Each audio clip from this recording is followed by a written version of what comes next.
shut your phones off. No phones. It's like a theater. Excellent. And I really want a huge thank you to all of the cast who came out here to do this today. I will introduce everybody at the end.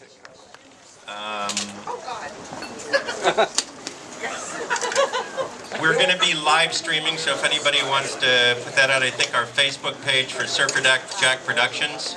Am I right? Yes. It's technology, and I'm an old person, so I'm guessing about all of that. A young person told me it was working. There she is, that young person. So it is live streaming. Thank you, young people. Go Darby. Yeah, millennials. And then just a quick intro about how this whole thing came to be.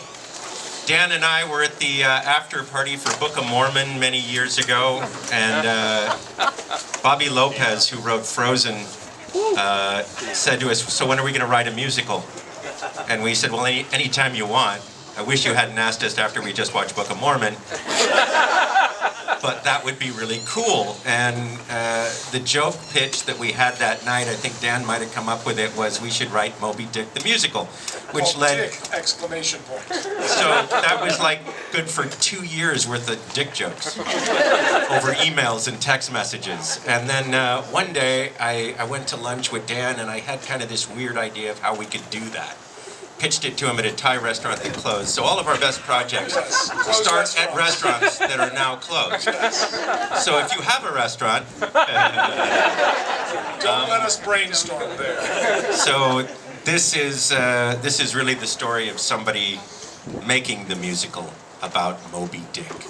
So, is there anything else I need to say? Well, yeah, we need to know exactly. Do we want people to circle in to the We're going to try to get people circling in. You need to kind of keep track of where you are in the script. The main people that have most of the lines should be sitting here. And as you come and go, when you're off there on the side, keep track of where you are and where you're coming up. Everybody should join in on the group stuff, you know, chanting the protesters, all that, wherever you feel like it. D, if there's any sound effects you feel like throwing in, sure. Somewhere in there's a fart with your name on it. Just saying. And I think that's about it. Bear with us. This is the first time we've done it. It should be fun.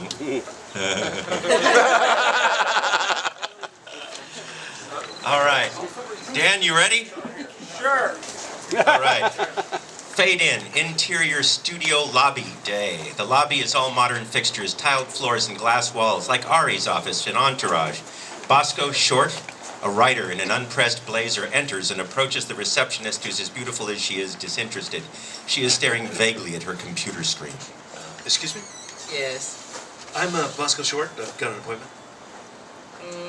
Yep, here you are. And it looks like they're ready for you. You can just follow the yellow arrows. She gestures to the right, and we see that the floor, 10 feet to the right side of the reception desk, descends into a giant indoor pool. On the incline are painted big yellow arrows pointing down into the water, and they continue below the water's surface. On the far end of the pool is a tiled wall with more yellow arrows pointing down into the water. Bosco looks at the strange architecture and then back at the receptionist. Yeah, you can leave your jacket and shoes there. Bosco removes his shoes and jacket, places them on the bench, and starts down the incline into the water. The yellow arrows. Yeah, Bosco wades, fully clothed, down the slope into the pool. About 15 feet out, he sees there's a sheer drop-off. The yellow arrows continue straight down. He takes a big, deep breath, dives in, swimming, down, down, down, following the arrows. He gets to the bottom and follows the arrows under a ledge beneath the far wall. This opens out into another vertical shaft, and the arrows continue on the far side pointing up. It is darker here, and the arrows are lighted, providing the only illumination.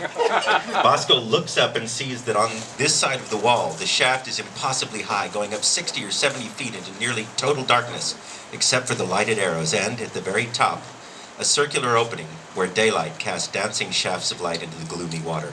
Bosco pulls for all he's worth toward that light, higher and higher, searching, straining to reach the opening before his breath runs out. When he finally gets there, he finds the opening is only big enough for his head. He shoves his head up through the hole into the air, gasping, soaking head sticking up in a hole in the middle, of a large mahogany conference table. The table is surrounded by suited executives in comfortable leather chairs. Hello, I'm, I'll take the Niçoise salad. All right, Mr. Short. What do you have for us today? Just a second. Okay. It's a buddy comedy with a grizzled old cop near retirement and a nun. It's called The Sister and the Sarge. Don't we have something like that? Yeah, handguns and habits. 2 cops, 2 nuns. Melissa McCarthy is attached. Yeah. We got some like it. Strike one. The head executive pushes one of 3 buttons on the table in front of her.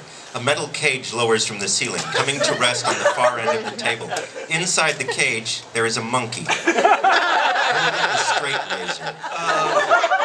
What else you got? Yeah, okay, how about this? It's a body switching comedy with an Olympic runner and his girlfriend's chihuahua making the switch. It's called Lapdogs. Anyone? Perriman's got dog race with Channing Tatum, so... Strike two. She presses another button and the monkey's cage door swings open. Bosco looks over with terror as the razor-wielding monkey steps out of the cage. No! Don't look at him. The monkey's not gonna buy your movie. What else you got? I'm a busy woman. Okay, it's a story of a writer. It's a writer. He's down on his luck and becoming disillusioned with the, Jesus, somebody save me from another self-flatulating meta-comedy about show business. The monkey lopes across the table toward Bosco. But there's a twist! There's a twist. The monkey lunges at him, raising the razor to swing it down, and on the flash of metal we cut... Interior Bosco's room night. He's drenched in sweat, looks around and calms himself as he recognizes the familiar surroundings of his modest apartment. We cut to a cafe, outdoor area the next morning. Bosco's having breakfast with his best friend, Marnie Mills, a pretty taxidermist. She's laughing at the story Bosco just told her. That's why I have to get out of L.A. Oh my God, that is, wow. What do you think the monkey symbolizes? I would say it's your mom. Good thing Freud's dead, then my mom would kick his ass. You haven't told me why you're in town. Kevin Nealon's dog passed away.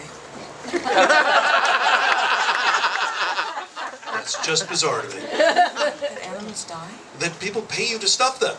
Well, he saw my work at the museum and shares cat. You, Marnie Mills, are becoming the taxidermist to the stars. Ooh, catchy.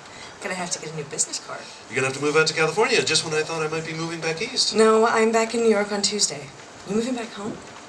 Is it that bad? Maybe I should buy breakfast. It's not like that. I mean, you can definitely buy breakfast, but I'm not moving back in with my parents. Yet. There's a producer commissioning a new Broadway play. If I get the gig, maybe I'll pick you up at the airport. We can fly back. That would be awesome. Broadway? How exciting. Well, we'll see. Just a meeting, but it's live theater, you know. It's something real. You mean something that speaks to the human condition? I was drunk when I made that rant, but yeah. Something culturally significant. 3 drunk girls wasn't culturally significant? God, if it says creator of 3 drunk girls on my tombstone, please shoot me. You'll already be dead, so sure, yes. Just don't stuff me is all I ask. Hello, taxidermist to the stars. You couldn't afford me. I can afford breakfast. Bosco Short back in the Big Apple. Are you afraid of running into your crazy ex? You know she's got a show on Broadway. It's a big city. I think I can avoid seeing Alice Andrews. We cut to JFK Airport arrival terminal days later. Bosco's standing on a moving sidewalk with a carry-on bag. We pan along with the conveyor, a giant lighted poster for a Broadway show on the wall behind him. The poster features the face of Alice McAndrews and reads Alice McAndrews in Death of Sanity in letters so large they dwarf Bosco. Bosco glances up at the huge smiling visage and stares forward, trying to ignore it. Looking down the conveyor, we see an eager young driver, Eli, at the end, holding up a sign that reads Bosco Short. Got it, Bosco? I know. I Googled you. I have just got to say, I loved 3 drunk girls. Excellent. Interior town car, moments later. Look, I love how you didn't back away from the drunkenness. I mean, you were always drunk. Well, it was right there in the title. Yeah, but it's like you woke up and they all woke up drunk. I'm glad I spoke to you. Dude, you must have been loaded. Hey, you got like a big gaudy mansion, like a hip-hop guy, or did you go all tasteful and shit? No, it's a studio apartment, actually. I'm broke. My accountant skipped town with my money. For real? For real. He's in Fiji right now, living it up. Look, he sends me postcards. Bosco pulls out a postcard and hands it to Eli. Eli looks at the picture. A balding guy in glasses smiles on a beach, flanked on either side by two women clearly out of his league. Eli flips the card over on the back. Having a great time in Fiji with your money. Dude, that's cold. Go down there and get him. What am I, Liam Neeson? He'd be somewhere else by that time. I got there. He travels a lot. But I'm sorry, he'd be somewhere else by the time I got there. He travels a lot. Besides, he's probably spending it better than I would have. All right, yeah, that's in. We cut to the reception of Victor Hauptmann's office. Bosco stands in front of the receptionist's desk in the exact same position as the dream sequence from the opening. As Gladys, the receptionist, stares at her screen and taps on her mouse, Bosco looks to the right and sees only a potted plants and some seats. He smiles to himself. What is it? Oh, it was just looking for the pool. It's nothing. I just had a dream with this. It's nothing. You had a dream with a pool in it? Yeah, I had to swim in this big. It's nothing. You had a hero dream. Excuse me? Mm-hmm.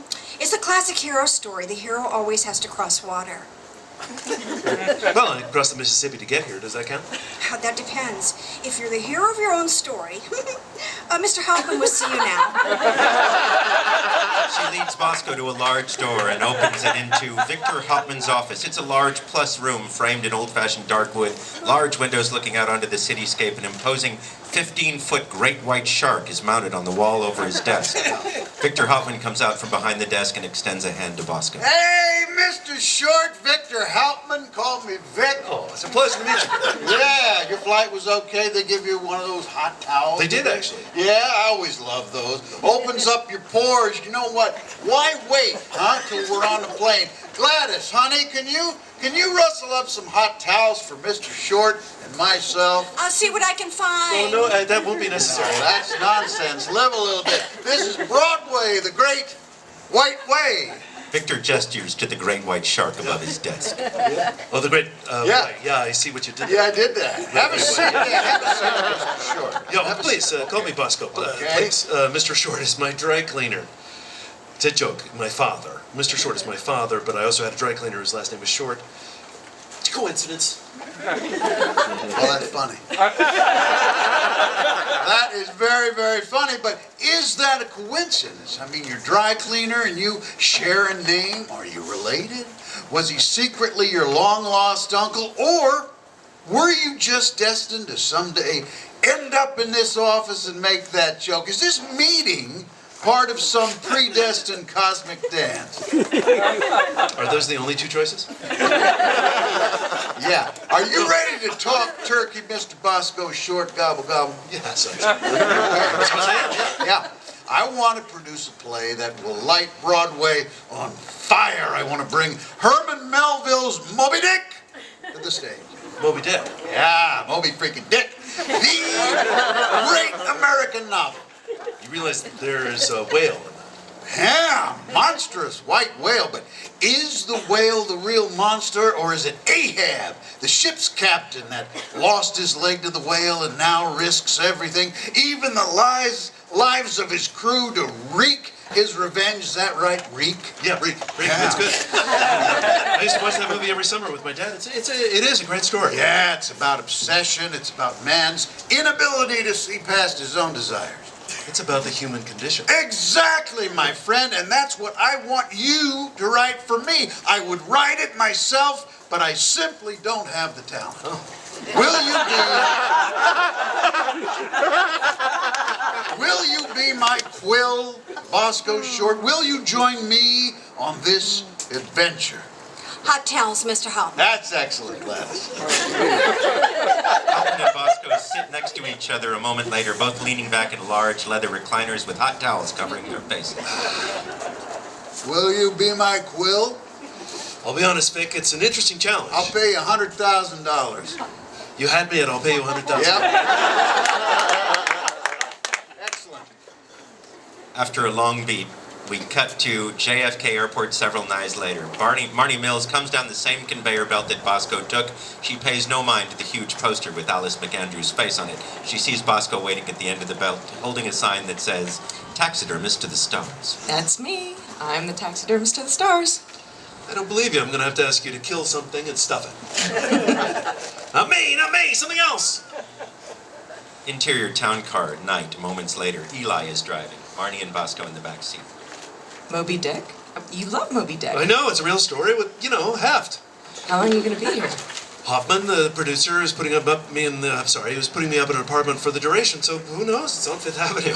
Ooh, moving on up to the east side. I can't wait for you to see it. Me neither. No, Marnie, I cannot wait.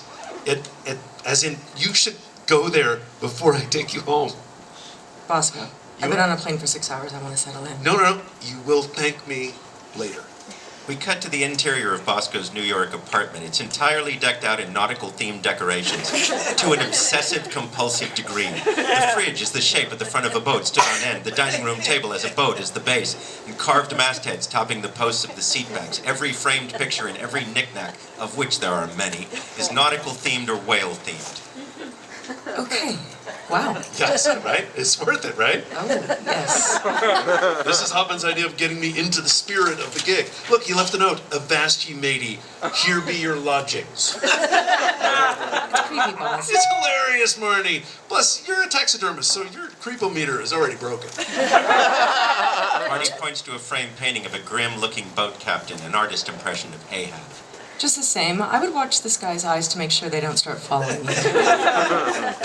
Is it raining? Ahab's eyes seem to glow. The lighting on the picture lights up.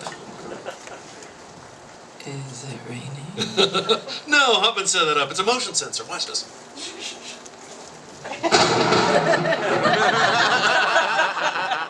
Come on. That's funny. Can I go home now? Sure, let's start my research. Never actually read the book. He holds up a big hardcover edition of Moby Dick. He's standing close to the painting so it sets off the lightning flash.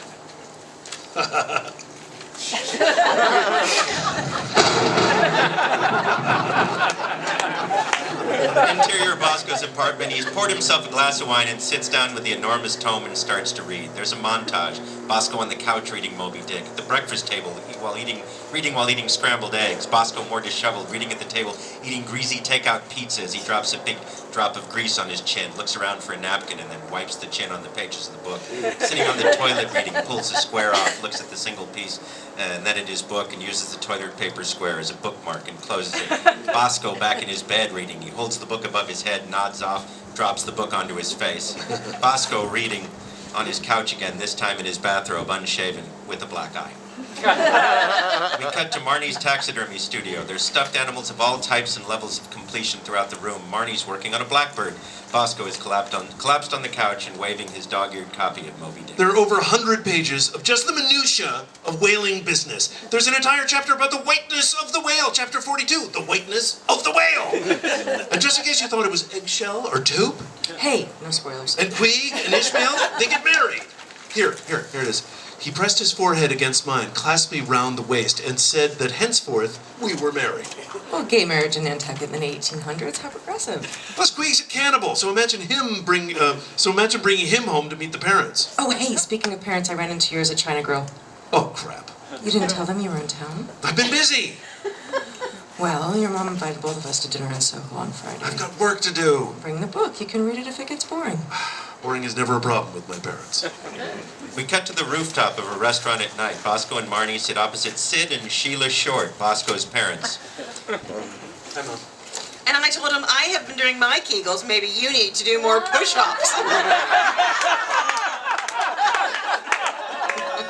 Seriously, Mom, Oh, this one thinks he was an immaculate conception. I'm under no such impression. So when's the first table read? No, you're not invited. Why not? I love Moby Dick. Because the last time you guys gave notes. Constructive criticism's good for you. You called me a hack. Seriously, honey, how else are you supposed to learn? Can we change the subject?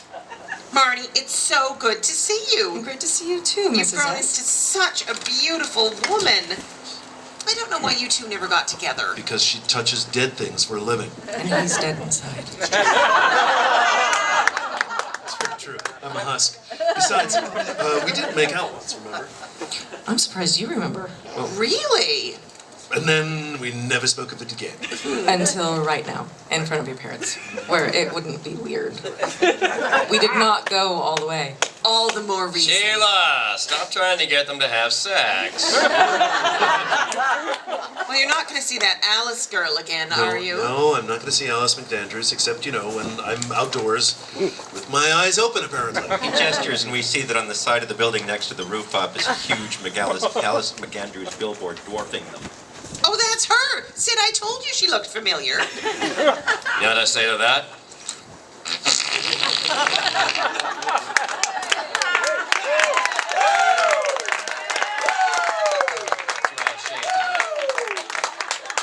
Dad, that's impressive, but it's gross. So was your birth. Now we're even.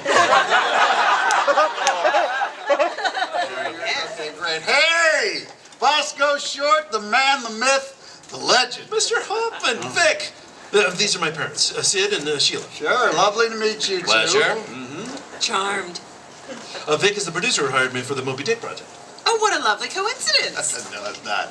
No, it's not. Because I'm stalking your son.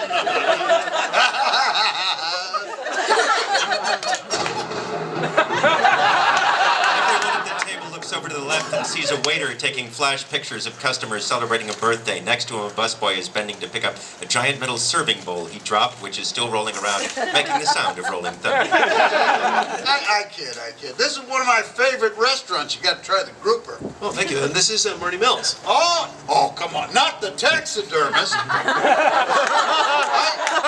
I got a shark you did over my desk. I bought it from Richard Dreyfuss. How random is that? Yeah, I know, right? He loved it. He was just downsizing, you know, and it's a big shark. It always reminds me that no matter how big you are and how big you get, you can always be someone else's dinner, huh? Speaking of which, I'm taking care of yours, so you four, you go ahead and eat up. Oh, we couldn't let you do that. Sheila, the man wants to buy. Let him buy. I'm insisting that it's the least I can do after all your son is writing the next big smash Broadway musical for me. Wait, what? Well, thank you. Yeah. I'm getting the lobster. By all means, please do. You've already ordered, Sid. I'm talking about for dessert. Yes, thank you, Vic, but back up just a little bit. Moby Dick, the musical? Well, yeah, but I'm thinking we could just call it Dick! Exclamation point. No, I would like to listen to that. Yeah, right? Huh? So I'm writing Moby Dick as a musical. You are. I'm afraid it will be unintentionally funny. Only if you do it unintentionally. But it's a dark story. Yeah, comedy comes from pain, right? You know I've never written a musical. Yeah, well, you wrote the Three Drunk Girls theme song, and that song in that episode about the lesbianism, menstruation, that. The Bi-Curious Rag?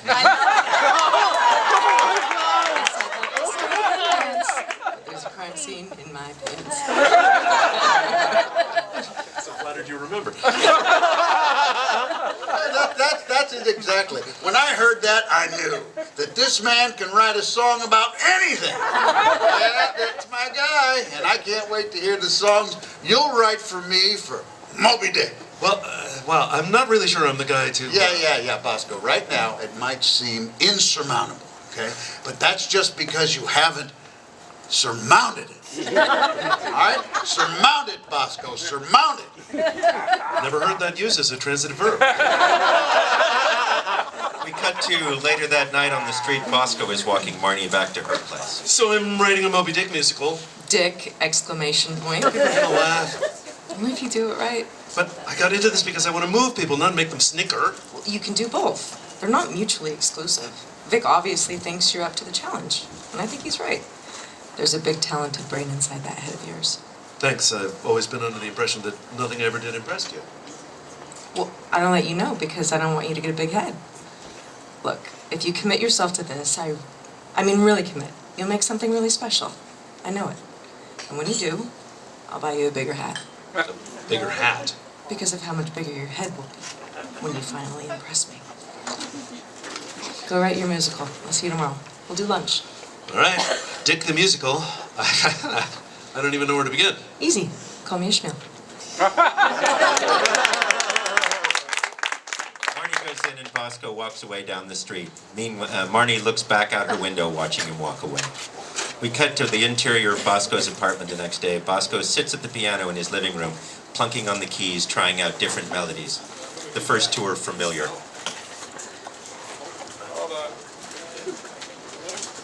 Everybody, amuse yourself for a few moments.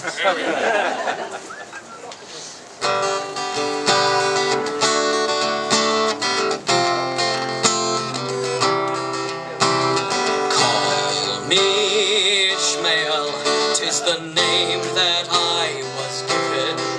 When my mind is growing discontent with the life that I am living, then my soul is bound to wander, and the ocean's calling me. Time to put out to sea. Time to put out to sea. We'll haul on the main sheets, my boys, and we'll hold to the lee. Time to put out to sea.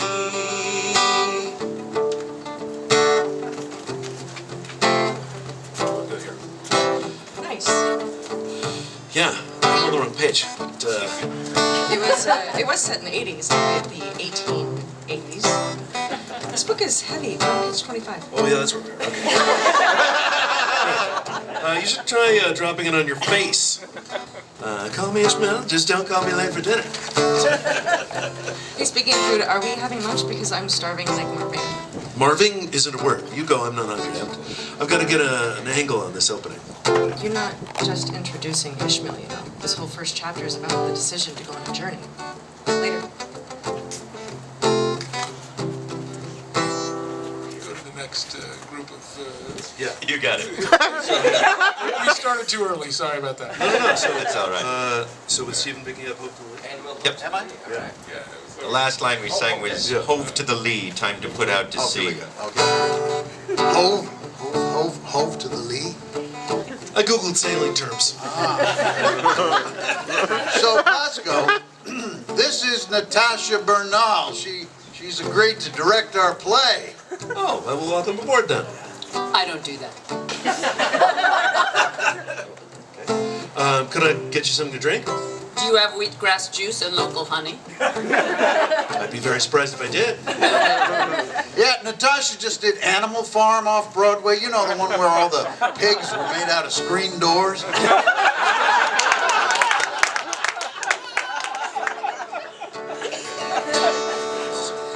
I'll sing seafaring songs of the seafaring life that I love, with words like high-low and yo-ho-ho, and many variations thereof. We introduced Steve Smith, the choreographer. Hey, this is Steve Smith. He's going to be our choreographer. I heard that. Okay, let's get one thing straight here right away. I'm straight. A lot of people assume since I'm a choreographer I must be gay, and I'm definitely not gay. See this little hot little number here? I'm hitting that all the time. She lives out of town, otherwise she and I'd be knocking it out in a supply closet right now.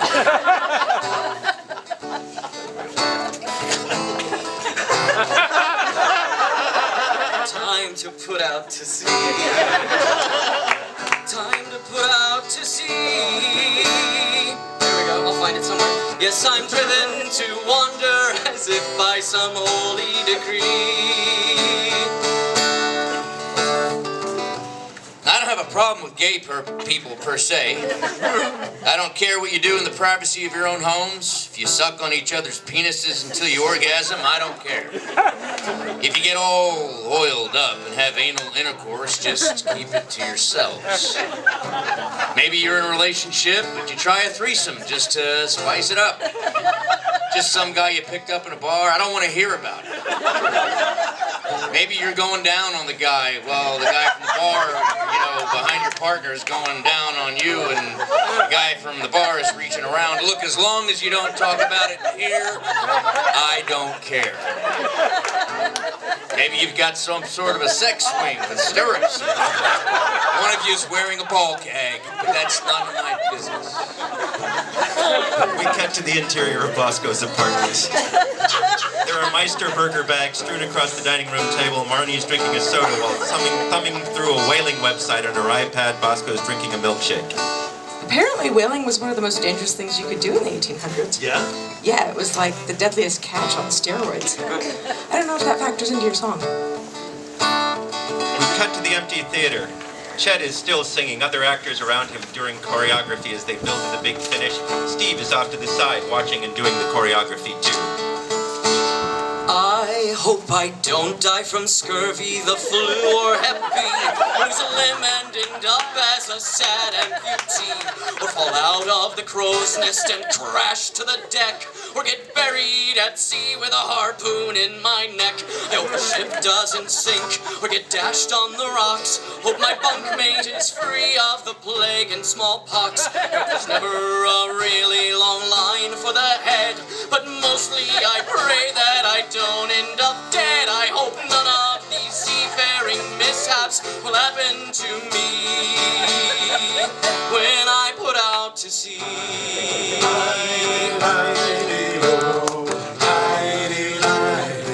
When I put out to sea.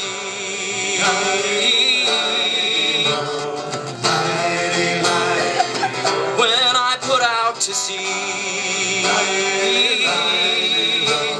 Whoa, when I put out to sea.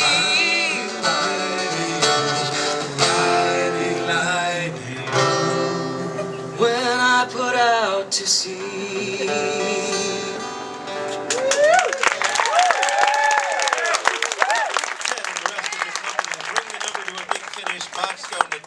And Steve and Vic are watching from the house seats. What if he did it on 1 foot? You mean as a foreshadowing with Ahab? Bring them to Ahab's level. Precisely. What? No, it was great on 2 feet, guys. No, Bosco, relax. Let them have their process. Let them explore. We can pull them back later.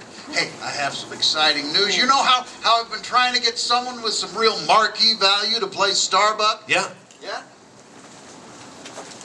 Well, I have! May I present our first mate, our Starbuck, Alice McAndrew. Surprise! Wait, what? Isn't this great? You and I together again? I mean, not like that. Not necessarily like that. No. Isn't she currently on a play on Broadway? Death of Sanity. Yes, Death of Sanity, starring Alice McAndrews. The show had to close. It was so sad. Yeah, a cast member was killed when the giant Death of Sanity sign fell on it. The insurance company shut down the show. Oh, that's horrible. Yeah, but it's all tragic and poetic and weird and coincidental and great for us, right? That guy wasn't dating you, was he? No. No, it wasn't me. It was a freak accident. Look, Boz, I know we ended our relationship on a dramatic note, but we were different people then. I was in a different space.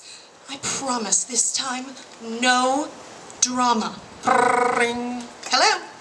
Okay, Vic, this is a bad idea on so many levels. No, I understand you guys have some sort of a history, but she assured me... Forget that. She can't be Starbuck because Starbuck is a male role. And Alice is a lot of things. She is a lot of things, Vic. But she is definitely not a man. I know the role was originally written for a man, but we don't have to be so slavish to the source material. Besides, there is historical precedent. Historical precedent? Yeah. Remember in the 70s, Starbuck was played by Dirk Benedict, a man, and then years later, the same role was played by Katie Sackhoff, a woman.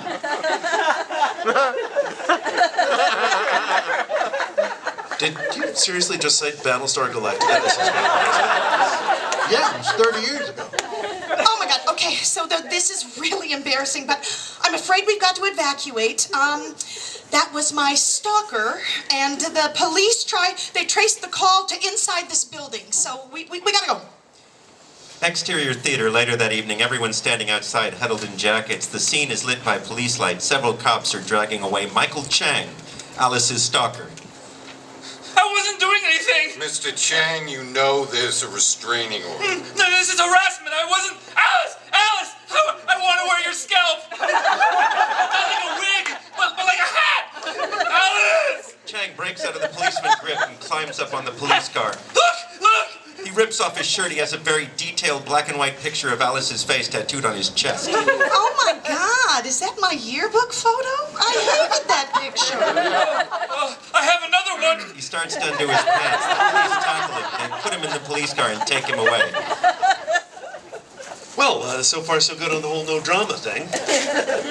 Cut to exterior of a trendy Soho cafe. Bosco and Marnie are having lunch. Bosco pulls out a postcard. So you want to see what my money's doing this week? Ooh, gimme. She grabs the postcard. This time, the accountant is flanked by two statuesque Russian girls in fur coats. They're standing in front of the Winter Palace in St. Petersburg. Olga and Svetlana say thank you for the coats. Love Peaches. Peaches? It's an affectation. It's new. His last name is Kling. Kling Peaches? Get it? Yes, it's adorable. So, how are things going with Sparky? Job? Alice is on her best behavior. We'll see how long that lasts. Female Starbuck is a bold move. It keeps you from having the whole all-male cast. No, I'm over that. I can make it work. We got Wayne Brady for a week. Oh, I love him. And you know he can sing. Yeah, that's promising, but I'm starting to get these little notes from Vic. Pulls out a pile of fish-shaped sticky notes. I leave these all over my office under my door at night. Look, could we set it in the future? Does the whale have to be white? Blue is bigger. Here's one.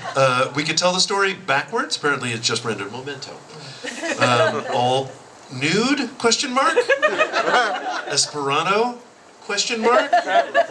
Ooh, have you thought of zombies? Does he mean putting zombies into Moby Dick, or just wanted to know if I ever thought of zombies? You have to save these. And it's like he's not pushing me to do any of this, but I feel obliged to respond, and it's starting to take up a lot of my day. Just yesterday, we had a whole conversation about whether if we changed Moby Dick to a narwhal, it would make it too phallic or not phallic enough. Is anything ever phallic enough? Marty? We reveal Kevin Nealon on the sidewalk. Kevin, how are you? I can't complain. Kevin Nealon, Bosco Short. Bosco Short. Oh, 3 drunk girls. Yes, that's me. Oh, I love that. Yeah, I love how you never backed away from the drunkenness. Well, it was right there in the title. Oh, Marnie stuffed my dog. I heard. And how is Charlie? Great, and people love him. He gets so many looks. He looks very lifelike. I know, right? She does great work. Tell your friends. Oh, I do. Anyway, I'll see you later. Charlie and I are headed for the park. Nice meeting you, Bosco. You too? I'd love to stay and dance, but there's a crime scene in my pants. That's a catchy tune. On that note, you'll have to excuse me. I have to write a show tune for the darkest character in American fiction to sing. We cut to the interior of a rehearsal stage days later. We start close on a peg leg, tapping out an angry beat on the wood floor, and pull out to reveal Alec Frizzell, the actor playing Ahab. He's wearing a heavy pea coat over his street clothes and a fake leg.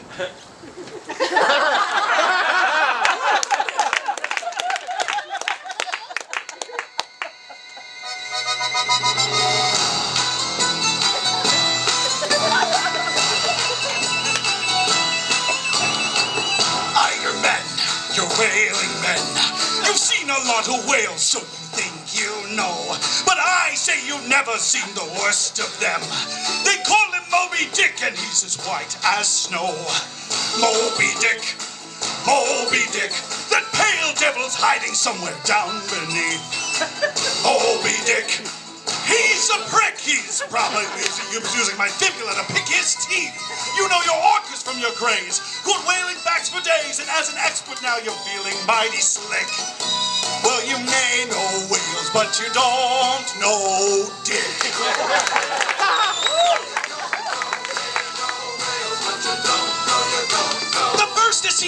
great white whale. She'll get this gold doubloon just for being so attentive. I know that $16 is a bit overscale. Call it a year-end bonus or simply an incentive. Somewhere out there I know there's a whale that is albino. And the last time that we met, he took me leg. Now I've come a bit unhinged and I'm looking for revenge. Did I forget to mention that before you signed up for this gig? Moby Dick, we're hunting Moby Dick. Perhaps you should have read your contract through before you put ink to her. Moby Dick, we're hunting Moby Dick. When you see him a-coming, it'll tighten up your sphincter.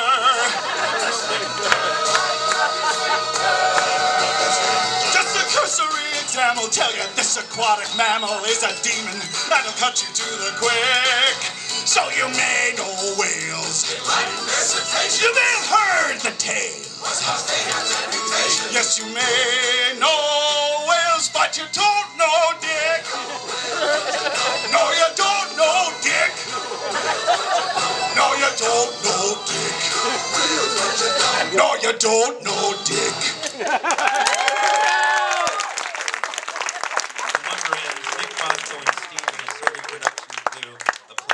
Bosco puts down his script and approaches the stage. This is really coming together, guys. Dancers, I know Steve has some thoughts. Yeah, when you do that pulling motion after the chorus, I want you to really lean into it. Really tug on it. You can pretend it's your boyfriend's jump. Couldn't we just pretend we were hoisting a sail? Look, I don't know about all your gay slang. Whatever works. I don't want to hear about it. Okay then. Vic, any thoughts? He looks back at Vic, who waves him off as he furiously writes something on a post-it and sticks the post-it to Bosco's script. Natasha, do you have any... Natasha, has anyone seen Natasha? I'm here, I'm back here. Oh. Well, what did you think of the number? Oh yes, no, I'm sure it's fine. But I think now would be a good time to share with you a little bit of my vision. Oh, okay, I'm excited. As far as the whale goes, I believe it is crucial that it makes an impact, leaves an impression. Okay, sounds good. And it is in this spirit that I bring you the white whale. Direct lights! The lights go out and one actor is illuminated in a dramatic spotlight. He points to the center of the stage. There! She blows!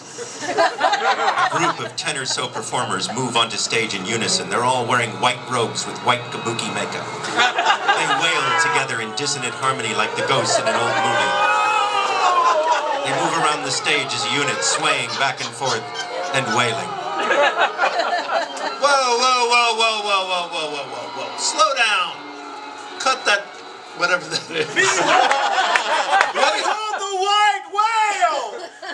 It's a whale. Whale. Oh, I get it. I get whale. Oh, no. It's a whale with an H.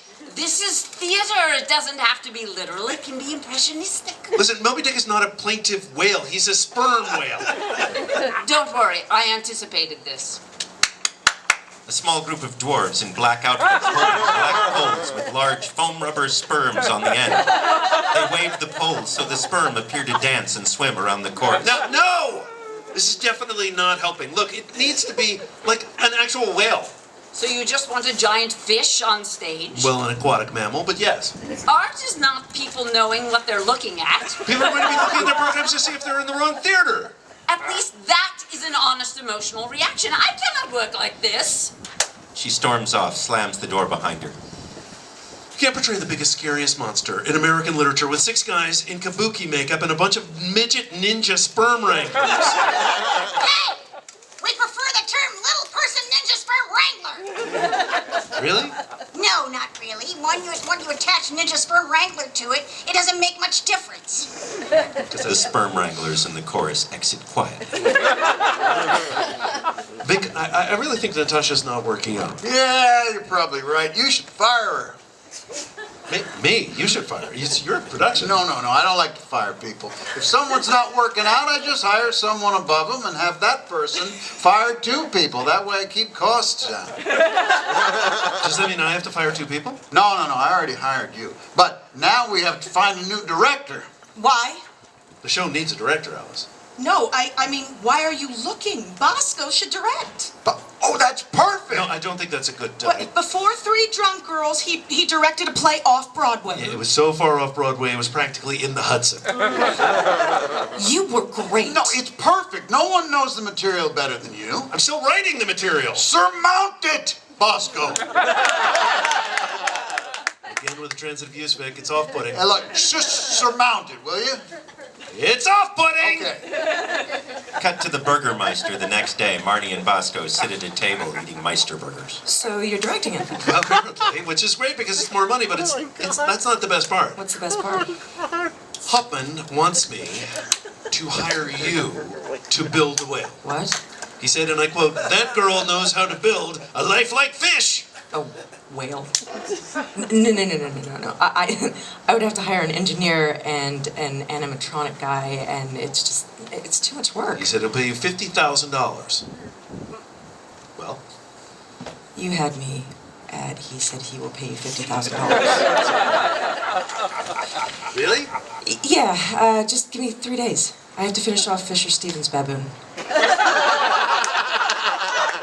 You may be the first person in history to utter that sentence. But I am not. Okay. We cut to the interior of the theater 3 days later. The stage is bare. Bosco, Vic, and Steve sitting in the house seats. All right, Raul, let's have a look. Raul Gomez, a young, soft-spoken South American with granny glasses on a chain, rushes onto stage. Oh, yeah, Adrian, it's fine. Hello there, this is offensive, but it's all right. I present to you Captain Ahab. He gestures, and Alec walks out in a pirate costume reminiscent of the wife auctioneer in the Pirates of the Caribbean ride at Disneyland, only more flamboyant. Not only is there a giant red feather in his hat, but there are red feathers all up and down the lapels. Ooh, me likey. No, Raul, we talked about this. They're not pirates, they're whalers. And didn't we say muted colors? It's muted. It's not scarlet. It's maroon. It's not Pirates of Penzance. Well, I don't know what you wanted. I want simple, utilitarian, functional. Am I supposed to climb the rigging in this? No. Go back. Go back. He ushers both actors back off the stage. I work on it, all right? I make change. Ciao. He's not gonna throw that out, is he? Steve gets up, climbs to the stage, following Raul with wings. That's actually Steve there. Raul, you're not throwing that out, are you? I only have to do my job. Don't worry, his first pass, that's always way flamboyant. Even when he did Death of a Salesman, you should have seen Willie's ascot. That dress brings up a good point, though. If we're really doing this female Starbuck thing, what is she gonna wear? She's a whaler. She can't be wearing a dress. She's gonna dress like the rest of the crew, right? Oh, wait, ooh, I got an idea. Starts to write furiously on his pad of Post-it notes. I think I'm right here. You can just tell me. Okay, yeah, listen. If she's a woman pretending to be a man so she can escape from the social constraints placed on women in the 1800s, there's a historical precedent. If you say Yentl... Yeah, you've seen it. Wait, no, we can't. We need her to be openly a girl so that we can establish a romance between her and Ahab. Wait, Starbuck and Ahab are dating? Yes, perfect. Starbuck loves Ahab, but Ahab is emotionally unavailable because he's obsessed with Moby Dick. So it's a cross-dressing, interspecial, bisexual love triangle. Yeah.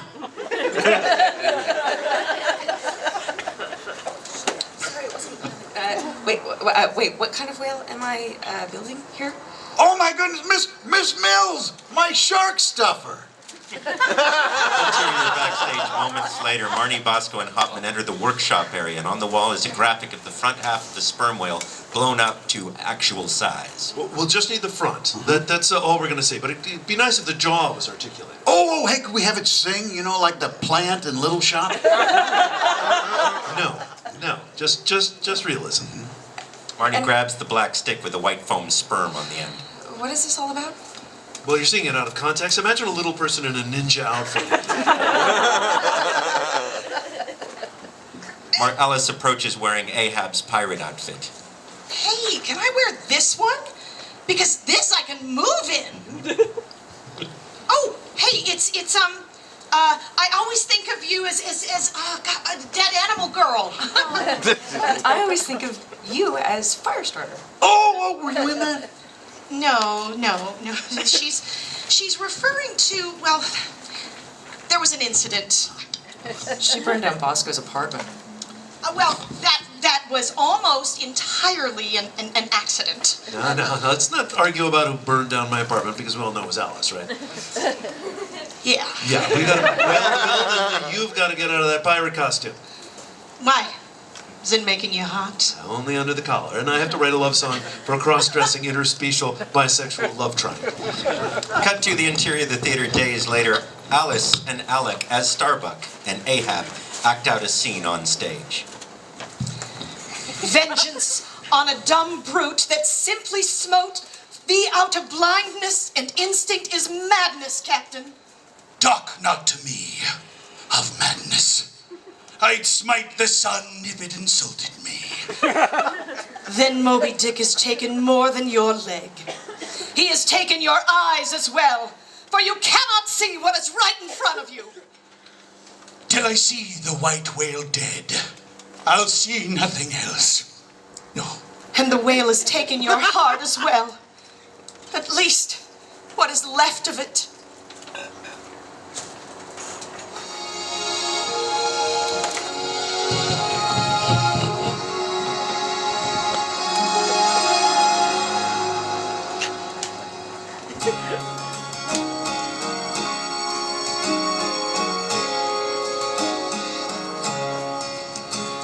He used to be a happier fella when his right leg continued below the patella. Though he's never been easy, light-hearted, or breezy, he was someone that I was proud of.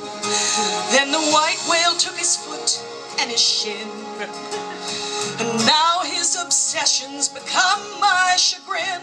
Now he's quiet and brooding, too late I'm concluding there's no room anymore in his black heart for love. All he hears is the whale song, a sound so insistent he can't get it out of his head. That siren calls so strong, and it calls him to vengeance just the same as it calls me to dread. It'll fill up his brain with that hateful refrain till he ends up insane or just dead. It could all be for naught or all end in slaughter when we run out of water to tread. But I still hold out hope that one day we'll elope to a cottage with a view of the sea. If he'd just forget that damn whale, turn around and set sail and go back to Nantucket with me. Back to Nantucket, no it isn't that far, you just follow that star to the right. Back to Nantucket, no more phantoms to chase, and I'd keep him warm every night. There's a life we could live if only he'd imagine it. I have so much to give, I can be so compassionate. Far from that whale, there's a place I know we could be free. If he'd only go back to Nantucket with me.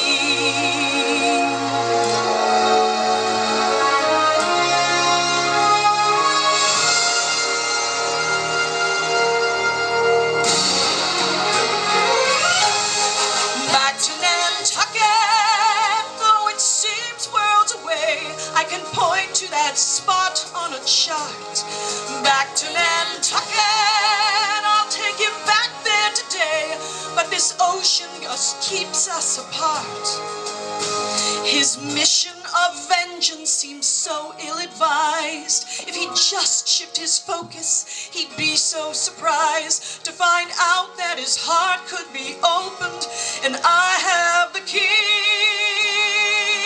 If he'd only go back to Nantucket with me.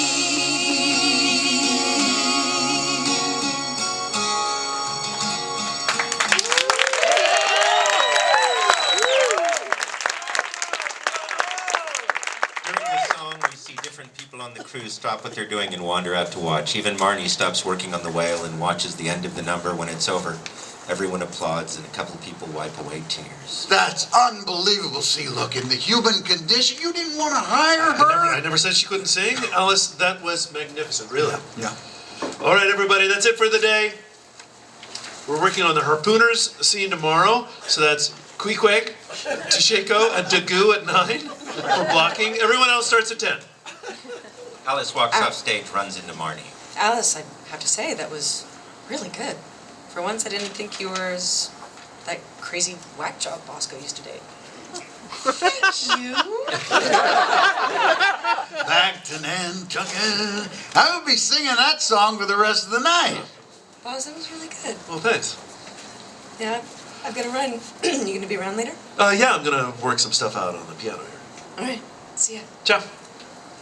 Marnie exits. Bosco walks on stage, nodding goodbyes to various crew and cast as they exit. He sits at the piano, starts plucking out a melody. Alice comes out of the dressing room. Hey, Bosco. Yeah, great job today. Oh, well, thanks. That's really some of your best work. I mean, ever. Did you see you made Steve cry? I did. That's awesome. Look, it's so great working with you again. I mean, I know I was a little crazy back then. A little crazy. Is that an understatement? It's okay, you're an actress, so the crazy meter is off to begin with. It's sort of kind of like Fahrenheit and Celsius. Yeah, I'm sure there's an app that will convert actress crazy to regular crazy. I guess I'll have to download that. Me too. Look, I just want to say thanks for not letting any of that history keep this from happening. I think this show is just going to be unique. I think that will be an understatement as well. No, I'm serious. It's irreverent, it's clever, and it's touching. I really, really think this is your best work. I am enjoying it. I've always done the music thing more on the side. And... No, I remember seeing No Idea at that little club. Oh, God, where was it? Oh, on 14th Street. 14th Street. Yeah. Worst band name ever. I saw this band play last night. What were they called? No Idea. It was like an Abbott and Costello routine. Who's on first? Would have been a better name. Who's on first would have been a better name. Now that makes me want to start another band. Well, anyway, listen, I'm sorry for the craziness when we were together, but the bonus for you was that crazy girls are better in the sack. If I do say so myself. No, I remember. It's our one superpower. Is either that or the ability to fly? Yeah, well, I think we chose well. You can always get on a plane if you want to fly. Exactly. Alice leans in to kiss him. Marnie is walking in with an enormous foam cowboy hat for Bosco.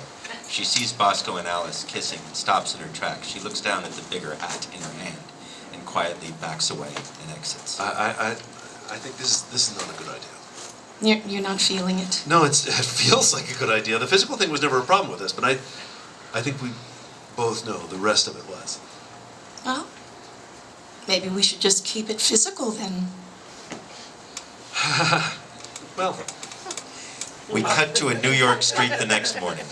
A feel-good pop song plays as Bosco struts down the street like Travolta from Saturday Night Fever. He's smiling and happier than we've seen him to this point. He struts into the stage door of the theater. Through the backstage area, greeting different crew members, he comes into the workshop area where Marnie's building the whale. He stands behind Marnie, watching her work. Well, you look like the cat who ate the canary this morning. How's it going back here? We've got the jaw mechanism working. We're just trying to make the main body lighter so when the hydraulics start working, it won't give out when... What is it, Bosco? No, nothing. I'm just happy with how the show is going. I'm happy for you. Is everything okay? I'm fine. Just tired. Oh, hey, you want to see what my money's doing? Always. Okay. Hands her a postcard with a photo of Peaches, the former accountant, standing at the base of Christ the Redeemer statue in Rio. I've found Jesus. And look, there he is, right behind him. Yeah, Jesus is surprisingly bad at hide and seek. Hey, boss, number's ready when you are. Be right there. Marnie, I don't know if I've told you this, but it's great working with you. Thanks. Same to you. Hey, Boz, I got you something. Okay. A bigger hat. Really? Oh, that song last night was really good. I'm never taking this off. I'm also never putting this on.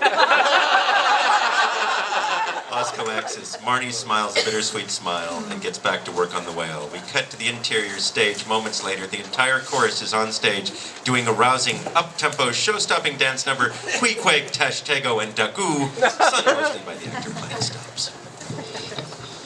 Hit it.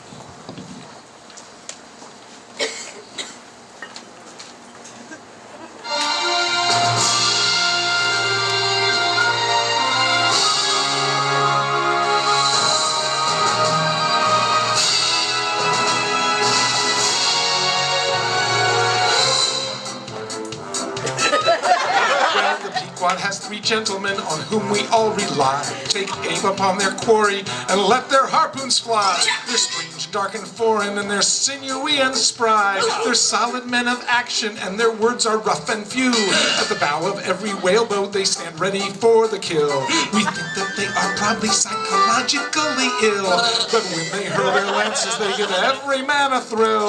With nerves of steel, their name is always true.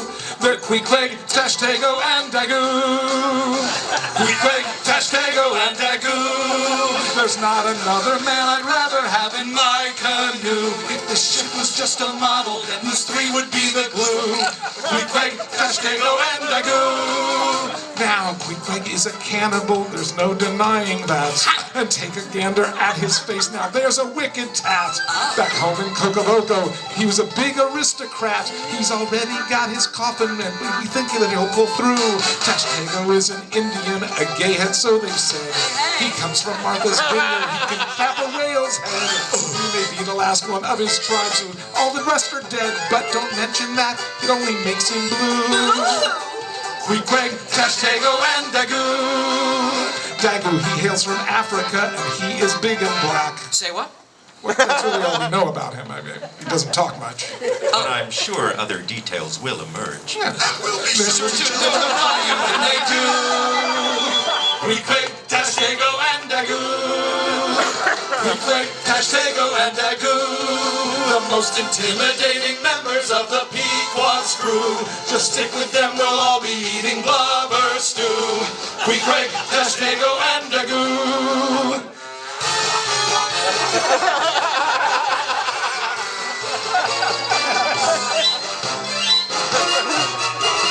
Queequeg, Tashtego, and Dagu. There's not another I'd rather have in my canoe. If the ship was just a model, then those 3 would be the glue.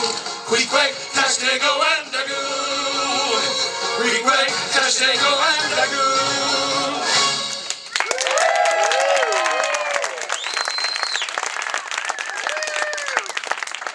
Well, that's coming along great. There does seem to be an excessive amount of grinding on each other's pelvises, though. Steve, can we pull back on that a little? Would we call that excessive? Hey, good morning, all you lovely, talented people. Oh, Vic, you just missed the harpooner's number. Yeah, no, I heard the tail end from the lobby. It sounded so great. And let me just say that the Back to Nantucket number last night, wowza, baby! I left here on such a high. I called some friends of mine at the New York Times, and I don't have it. The New York Times, Yeah. it opens it to the calendar section. There's a huge double-page spread announcing the opening of Dick! Exclamation point. And now it's official. We have an opening date. Awesome. The Great White Whale on the Great White Way. Wow, wait, Vic, this is in 3 weeks. Yeah, I know, it's exciting, isn't it? Why are you wearing a big hat? Well, it's not exciting, Vic. It's terrifying. That's too soon. I'm not even done writing it. And no previews? No previews are for pussies. This is crazy. There's no way we'll be ready in time. It's impossible. No. That's just because you haven't surmounted it yet. Nobody uses that as a transitive verb. Well, that was uncalled for. Look, the show is finally going well. I mean, we have a female star, but even that isn't starting to work. It's not in Esperanto. There's no narwhal or zombies. It's not even. It's just starting to gel, but it's not even finished yet. I have faith in you, Bosco. What's going on? And Marnie's still building the whale. Oh, Miss Mills. When do you expect to be done with our whale? I don't know. 3 weeks or so? Okay, 3 weeks. Or so. Yeah, Miss Mills, could we remove the or so if I get you some extra help? Probably. Why? Vic wants to open in 3 weeks. Yeah. Open? Like with a live audience? Yeah, come on, you all need to calm down. This is totally doable. You know how I know? Because we're going to do it! It says right here in the newspaper.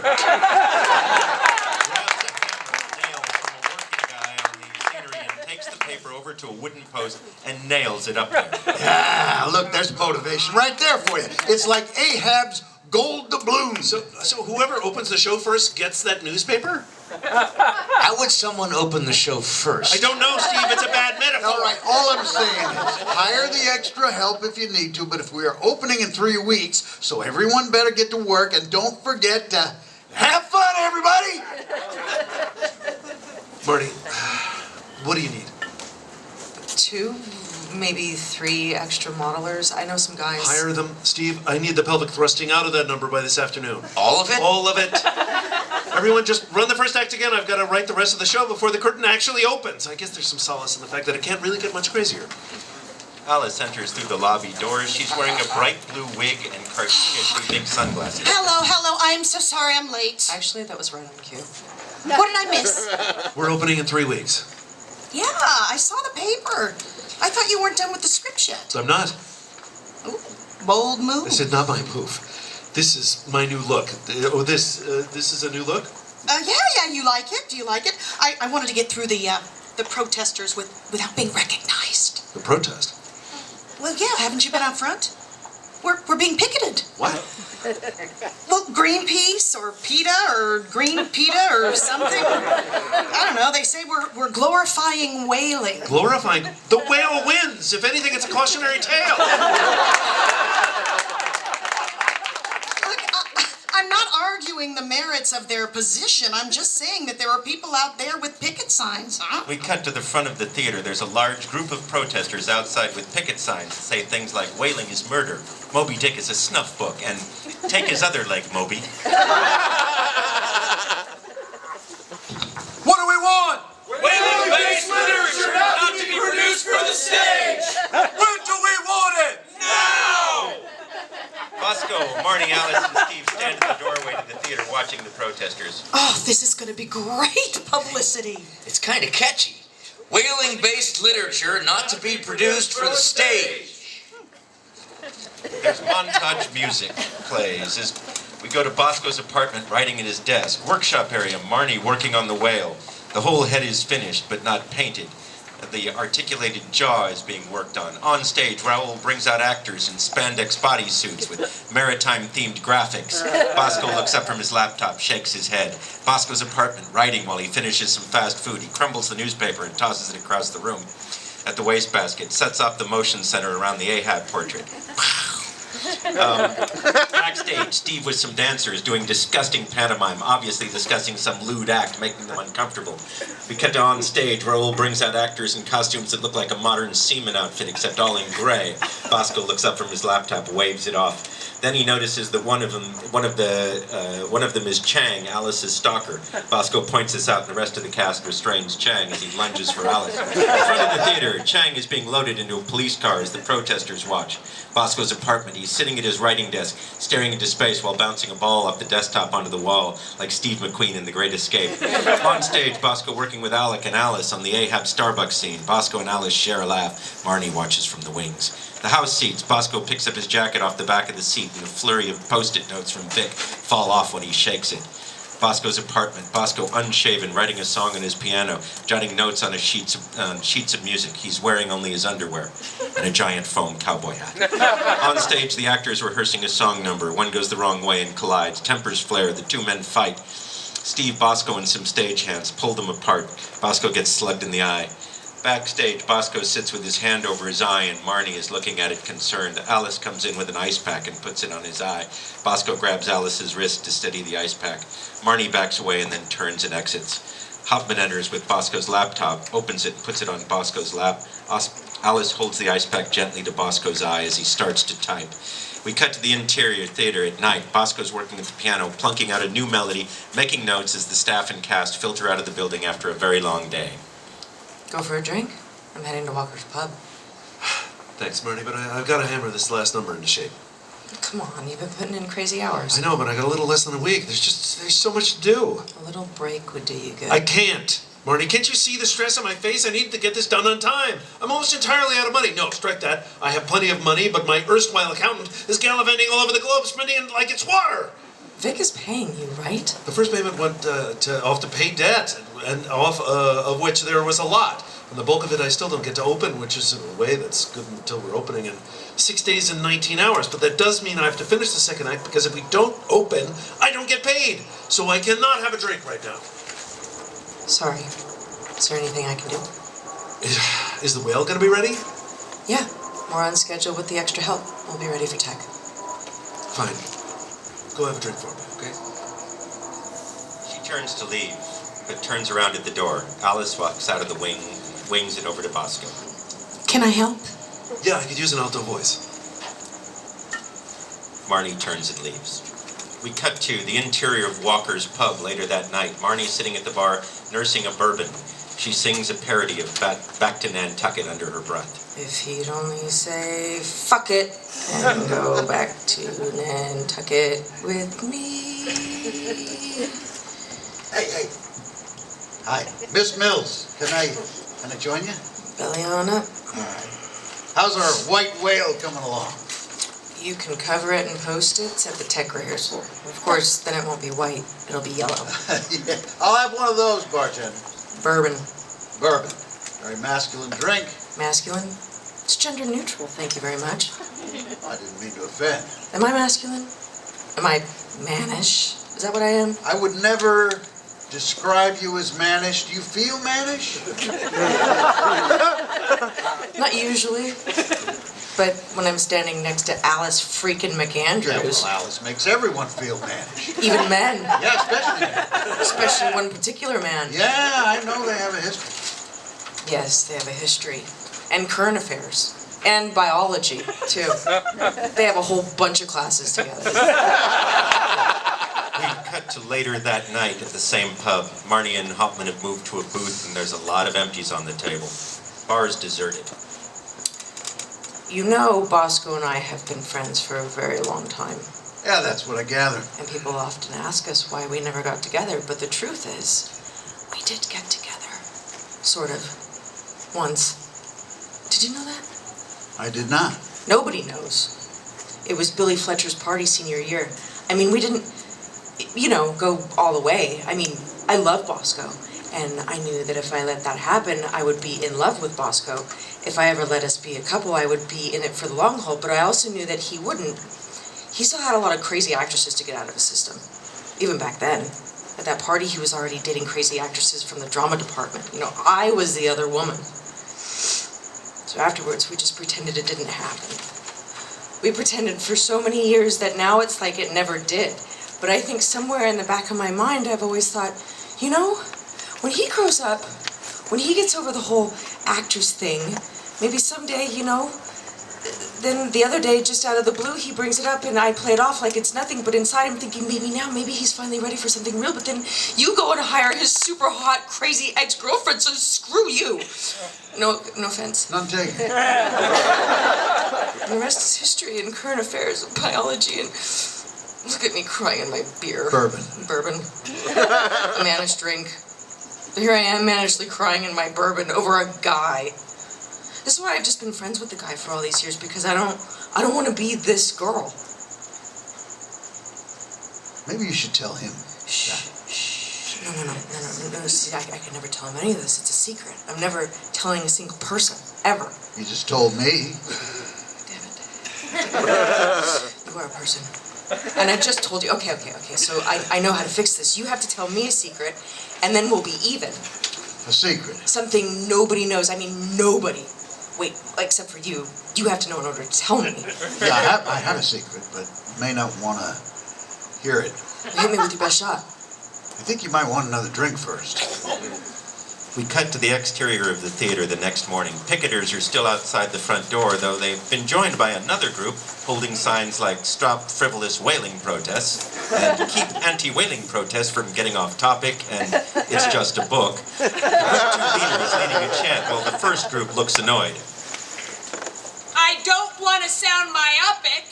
I don't want to sound myopic. But anti-whaling protests should stay on topic. topic. But anti-whaling protests should stay on topic. What do we want?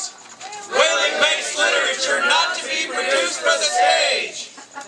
Bosco, cut to the interior of the theater. Bosco and the rest of the crew are trying to block out a scene on stage, but Bosco and the cast have to talk loudly over the noise from the protesters. It's clear the tempers are short. Alec, I need you to cross behind Wayne to stage left.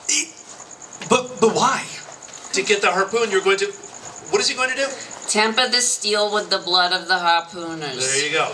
Okay, but why do I cross behind Wayne? Why would that matter? Well, look, I know back in Hollywood that Wayne Brady is a big deal, but I am a name on this coast. So I'm not getting upstaged by a game show host in a supporting role. No offense. Just saying no offense doesn't make it less offensive. And you may be a big deal on the small screen, but I am Alec freaking Frizzell, and in this town, I'm a name. Guys. Oh, Alex, please shut up. Why does everyone out here talk about TV like it's a ghetto?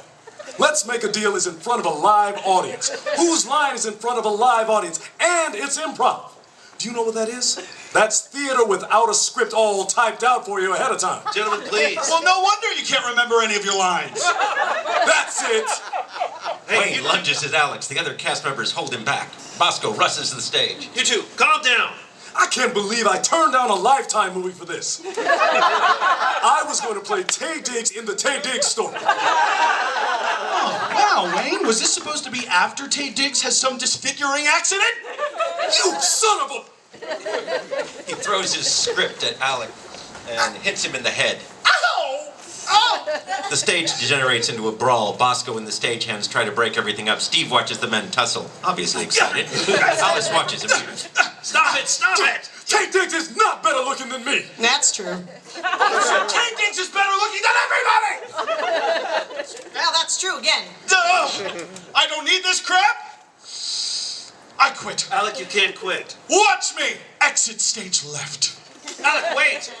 He opens the door, pushes past Marnie, who's coming in, obviously hungover. Why is everyone so loud? Oh, for God's sakes! He's just being a diva. Would somebody go get him?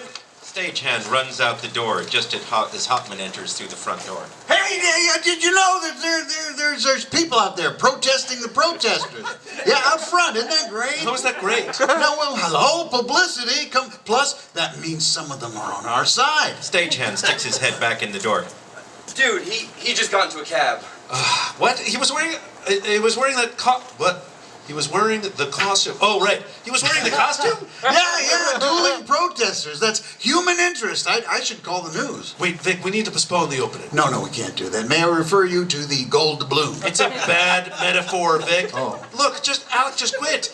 Even though we finished the second act and that is dubious, we have no Ahab. Yeah, so if you swing a dead cat in this town, you'll hit an actor. I don't have time to kill a cat. Vic, we need someone to learn the lines, the songs, and the choreography. Hopefully someone who fits into the costume. Will someone go track Alec down and get the costume back? He just got into a cab. Then go to his apartment and wait. We need time, Vic. I'm telling you, we have to postpone. No, I'm telling you, we cannot. It's just a week. Vic. No, we can't. I've only got enough cash to rent the theater next Thursday. What? Yeah. I mean, we're good till then. Everybody's good till then. You're out of money? Yeah, I sunk everything into this production. You're looking at what remains of the Hauptmann fortune. But how are you going to pay everyone? The receipts for opening night should pay for everyone's salary and rental on the theater for this week. We just have to make sure that it's a hit so I can pay you for next week, and then on and on and on. That is not how you produce theater. No, to be honest, I'm surprised you don't know. I was pretty sure last night that Miss Mills was going to tell you. You knew about this and you didn't tell me? But I didn't have time yet. When I got here, you were already yelling at people. Yeah, so you were going to tell him after you promised me that you wouldn't tell him? You promised him that you wouldn't tell me? If you guys would both yell quieter, it would help me a lot. Vic, this is crazy, and it's not your standard post-it note crazy. No, I think you're overreacting. You've got to cancel the opening, Vic. No, nonsense. How would I pay everyone? You can't pay everyone, Vic. You just said it yourself. We can if we open on Thursday. It doesn't work that way. Yeah, but just because it's never been done doesn't mean it can't. You've written a really great play here. No, I haven't, Vic. I've only written 2/3 of a play that may or may not be viewed as the travesty of American literature. I have faith in you. Why? Why me? Why would you even hire me to do this? Why would you risk everything you have? to hire a washed-up sitcom writer? Because of Elliot. Who is Elliot? My son, Elliot. He loved Three Drunk Girls. Passed away last year. Oh. Yeah, he was sick. Long time. When someone's sick for that long, it starts to define them, you know. They stop feeling human. They start feeling like they're just the embodiment of their disease. He spent so many long hours in that hospital bed. He said the only thing that got him to feel normal again, the only thing that made him feel human was when he laughed, you know. So we used to watch Three Drunk Girls when he was in the hospital because, well, it made him laugh. And then I started watching it with him, and we both laugh. And I know you belittle that show. I know you do. And I know you think you're just making some stupid comedy, but you know what? Making people laugh, that's a noble thing. That's a noble endeavor. Laughing is a singularly human expression. It's what separates us from animals, and it's what makes the rest of the world bearable, you know. Elliot's mom died when he was really young, so he was all I had. Those last moments in the hospital with him were horrible, but every day we would play your show and we would laugh together, and then the rest of the world would just disappear. For that half hour, while we watched those drunk girls falling all over each other, we were just a dad and his son watching TV, and not a parent slowly losing a child. I'm so sorry. Okay. Moby Dick was Elliot's favorite book. He reread it every year. He had this theory that everyone finds their own white whale. Everyone has their own obsession, their own crazy, bigger-than-life thing that they want to conquer or possess or achieve. Everyone has their own dick. And sometimes your dick destroys you like it destroys Ahab, but sometimes it lifts you up. I can't say lifts, but it lifts you up. Sometimes it gives your life meaning. I think the saddest thing is that my Elliot passed before he found his white whale, but I have. I found mine, and it's this show. This show is my white whale. This show is my dick. I will pursue it to the ends of the earth, and I will wrestle it unto submission until it kills me. Suddenly, the giant foam head of Moby Dick falls through the backdrop, tearing loose scrim painting, splintering pieces of wood on the way down. Hoffman wheels around at the sound just in time to see the massive brow of the white whale before it lands on him, crushing him under its weight. Oh! Nick! Oh my God. Wait. Does that mean we're getting paid or not getting paid? We cut to the interior of a hospital room later that afternoon. Hauptmann is unconscious in a bed attached to all sorts of wires and machines. Bosco and Marnie are talking to the doctor. A what? A giant animatronic sperm whale. Made mostly of foam with aluminum framing. It weighed about 1,500 pounds altogether. Okay, well, we've got his vitals stabilized, but he has not regained consciousness, and we don't know why, so we're just going to run some tests. There's not a lot you can do right now, so why don't you try to get some sleep?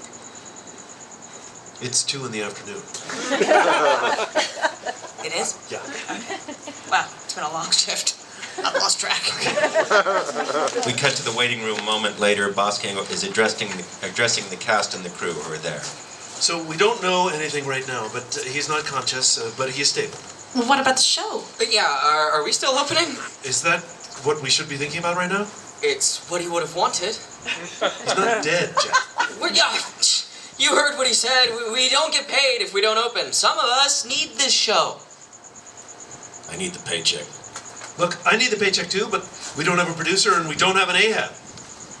Nope. I'm here. Ah, great! But why are you still wearing the costume? I left my clothes at the theater when I stormed off. Everything. Wallet, keys. I really didn't think it through. We're in a huff. Well, we still don't have a producer or even a second act yet. Plus now we'd have to repair the whale. Marnie, what happened to the whale? I don't know. I only just got there while you guys were yelling at each other, and then we all came straight here. Well, there has to be some mechanism that, keeps the whale from crashing through the stage. Well, there is. Of course there is. And clearly it malfunctioned, but I don't... Clearly, it was your fault. Well, obviously it was my responsibility, but I don't know what happened. I haven't even had a chance to look at the rigging. Man, it is a good thing I stormed off when I did. I mean, it could have been me under that whale. Actually, it would have hit me. We were doing Nantucket next, so I should thank you for being such a diva. Oh, hello, Pot. This is Kettle. You're black. Well, at least she's a diva who can actually sing. Listen, bitch, I will storm off again and don't think I won't. Don't forget your keys this time. Okay, calm down. Or what? You'll drop a whale on me? I'll get you, my pretty. Annie Am! What is it? Bosco walks back into the middle of them with his phone by his side. He looks stunned. Well, there's no easy way to say this. Oh my God.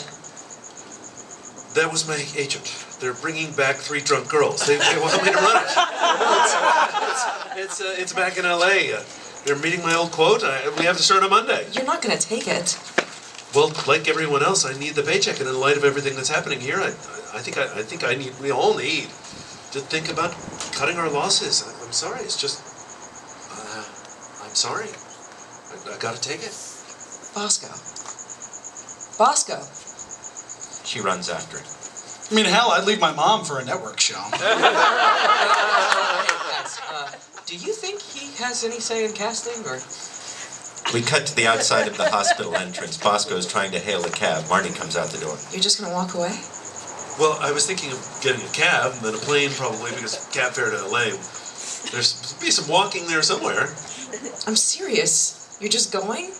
You're going back to a show that you're not even proud of? They're paying me enough to swallow my pride. But this show needs you. And what's more, you need this show. This show is your white whale. Am I Ahab in this scenario? Yes. And your white whale. The thing you've been searching for your whole life is something to create that you can actually be proud of. You know, Ahab was crazy. That's the point of the book. I'm serious. I am too. There's no second act. There's no time. I can't do it. That's because you haven't surmounted it. Oh.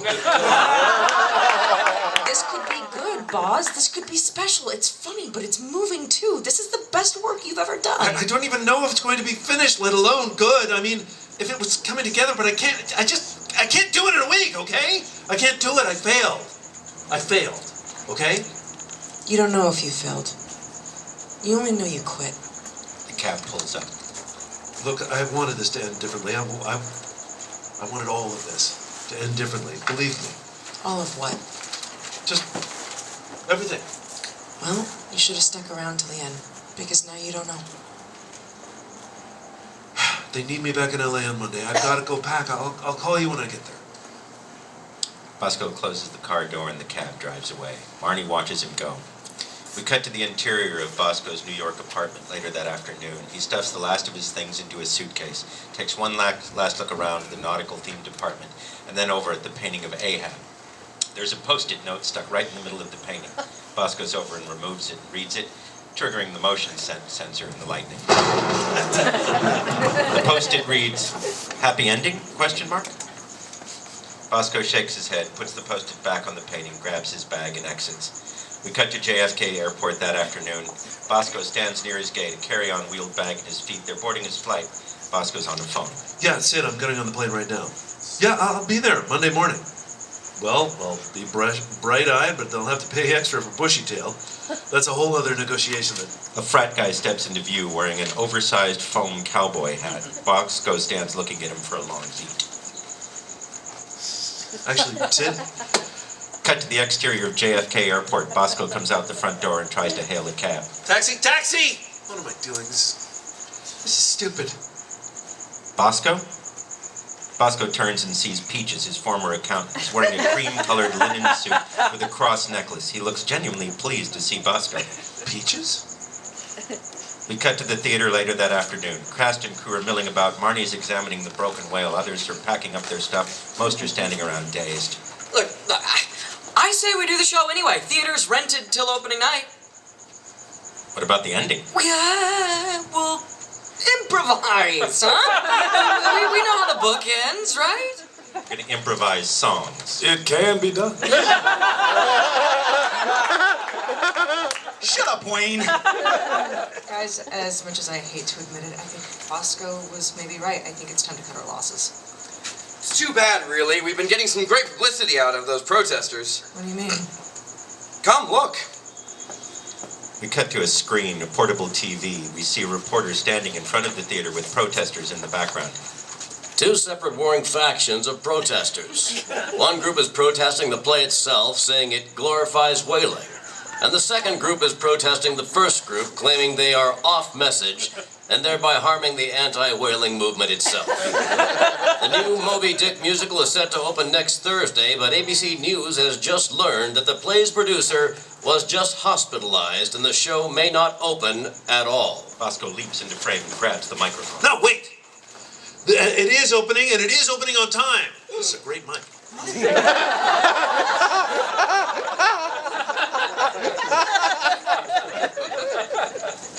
Thank you.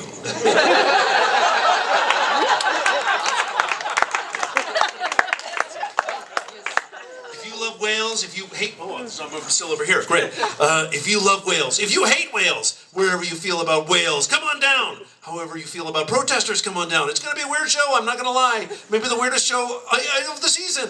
And this is Broadway. We cut to the interior of the theater moments later, Bosco talking to the whole crew. We can do it. We can put it on the show that Vic wanted. Yeah, he's crazy, and yeah, he ran out of money, and he kept it from us, but damn it, this show is his dick. And I'm not taking any man's dick away from him.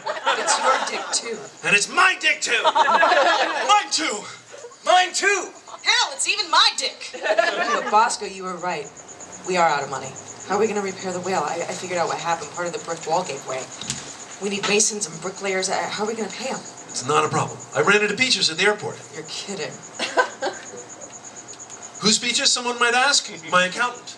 Yeah. Wait. Your accountant is named Peaches? It's an affectation. Is this the guy that skipped town with all your money? The very one. But he found God in Rio, and he's returning what's left. No way. I was doing the math on the way over, and I think we might just get us through this week. Whale repairs and all.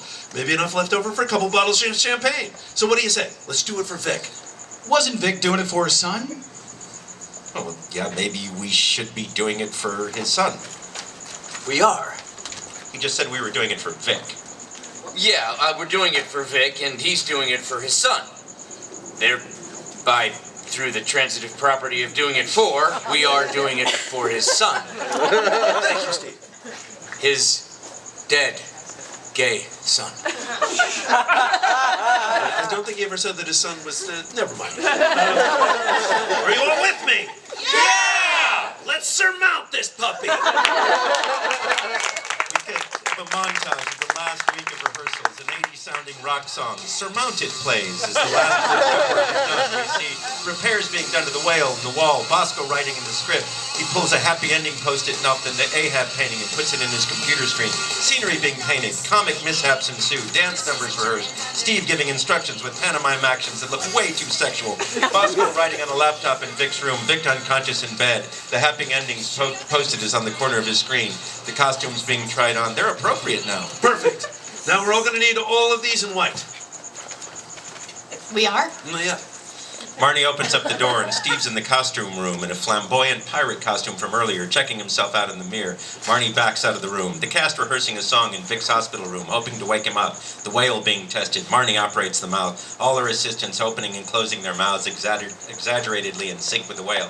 Bosco talking to the cast in their costumes, except all white. Bosco's at the piano. The cast have new pages in their hands. So the last number will be in heaven, and Starbuck and Ahab will kiss. A happy ending. Exactly.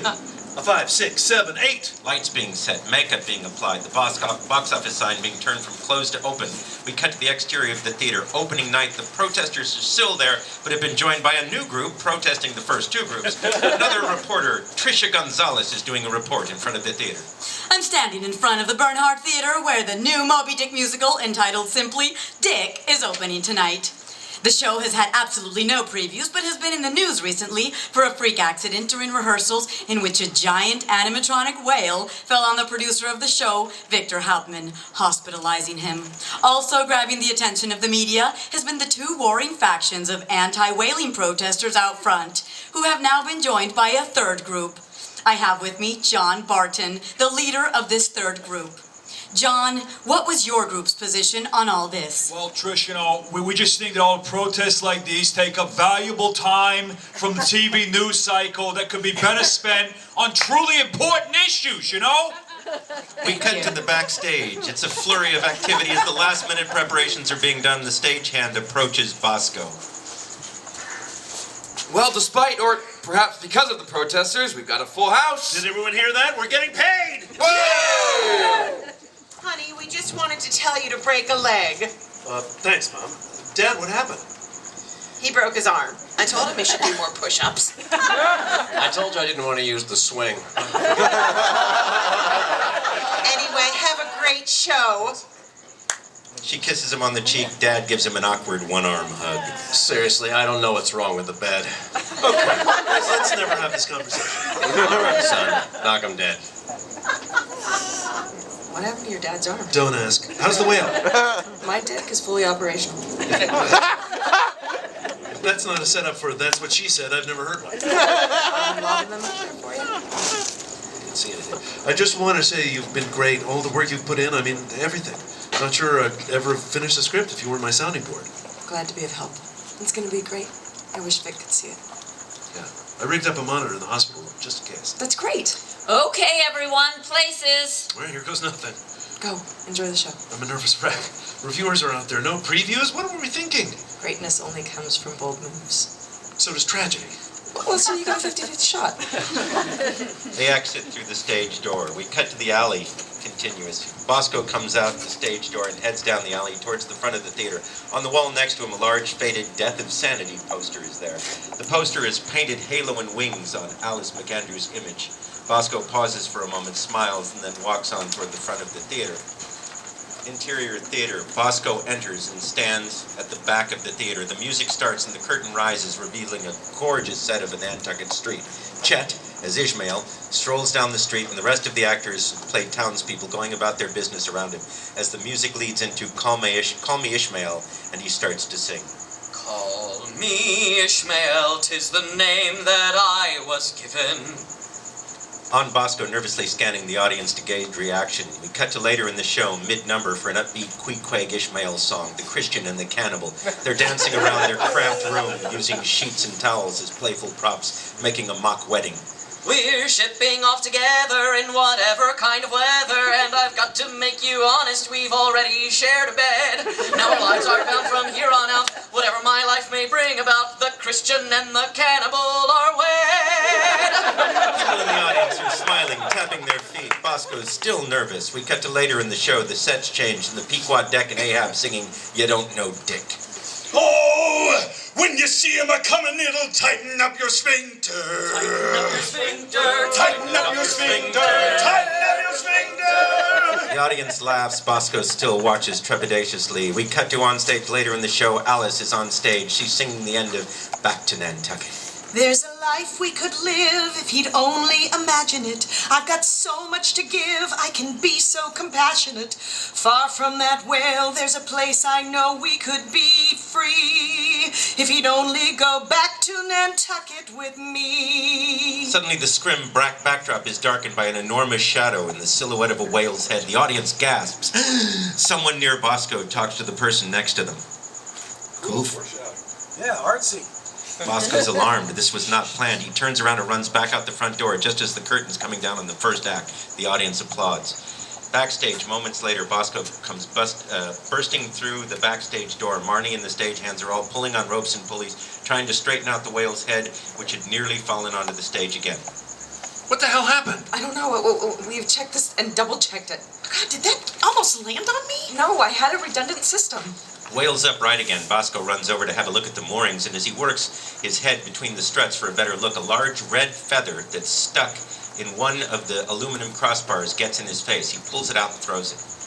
Bosco's phone vibrates in his pocket. He sees the caller is hospital. Quickly steps out into the alley to answer. Hello? Interior Hauptmann's hospital room. Vic is awake watching the video feed of the play. A doctor is taking his pulse and a nurse holding phones up to his ear. You're surmounting it!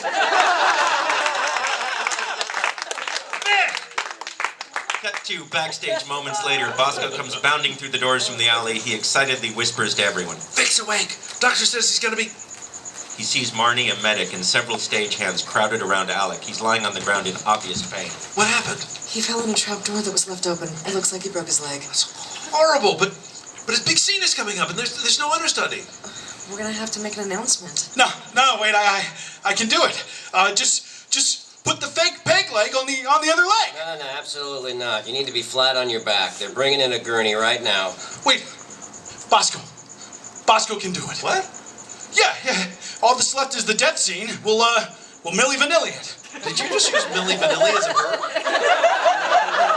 Yeah, just give me a mic, and I'll sing from back here, and you can lip sync out there. And the beard and the costume, no one will tell the difference. I'm okay to just lie here for a few more minutes, right? I guess if you don't overexert yourself. Okay, here He rips off his hat and beard, hands them to Bosco, and starts wriggling out of the jacket. Alec, I just don't think I could do this. Now, don't you be a diva. That's my job. You know the blocking. You just have to go out there and die. And remember, dying is easy. Comedy is hard. Who said that? Me, I just said that. Pay attention. This show is your white whale. You gotta give it your all. Even if it kills me. Bosco starts putting on the costume. Just don't drop the whale on me. We cut to onstage moments later. Bosco is in one of the prop whale boats on a rolling ocean of billowy scars. The monstrous animatronic whale head is gnashing its teeth above him. Dramatic lighting is making a maelstrom all about them. The music is in high gear as Bosco sings with Alec's voice. Then to the last I grapple thee, thou all-destroying whale. If these be my last words, I want ye to hear. From hell's own heart I stab at thee, stab at thee. For hate's sake I spit my last breath at thee, and therefore thusly I give up my spear. He throws the harpoon and it sticks in the whale, which pulls back away from him and into the darkness. And as it does, the rope from the harpoon yanks Bosco out of the boat. Then as the music crescendos, everything on stage goes into slow motion. The swirling lights, the whale, and Bosco flying through the air on wires from a harness system. Everything slows down in a dramatic fashion. We see the audience gasping at the cool theater moment. Then Bosco disappears below the surface of the waves, and everything suddenly goes back up to speed as a projected silhouette of the Pequod itself starts spinning and sinking in the maelstrom. When everything is gone and the music subsides, Chet/Ishmael floats into scene on a coffin. And only I alone escaped to tell this tale to thee. Just me alone upon this roiling sea. We cut to backstage as Chet's song continues off screen. Bosco taken out of the harness by some stagehands. How's Alec? Milking it, but he's good. Yeah. You guys just have to get through the heaven scene and we're done. Your whale is magnificent. Thanks. That's what every girl wants to hear. I don't know if I ever properly thanked you for the hat. It was $7.99. I'm billing it to the production. That sounds right. You know, coming here to New York, working on this thing with you, it's really, it's been good. Back at you, boss. Now you got an entrance in 3 minutes. Stage left. Whoa. Is that a peg leg, or are you just happy to see me? Both, actually. I've been trying to tell you something. I've been trying to tell you for weeks, actually. This whole experience has made me realize what I really want. It's funny, really. You think it would have hit me.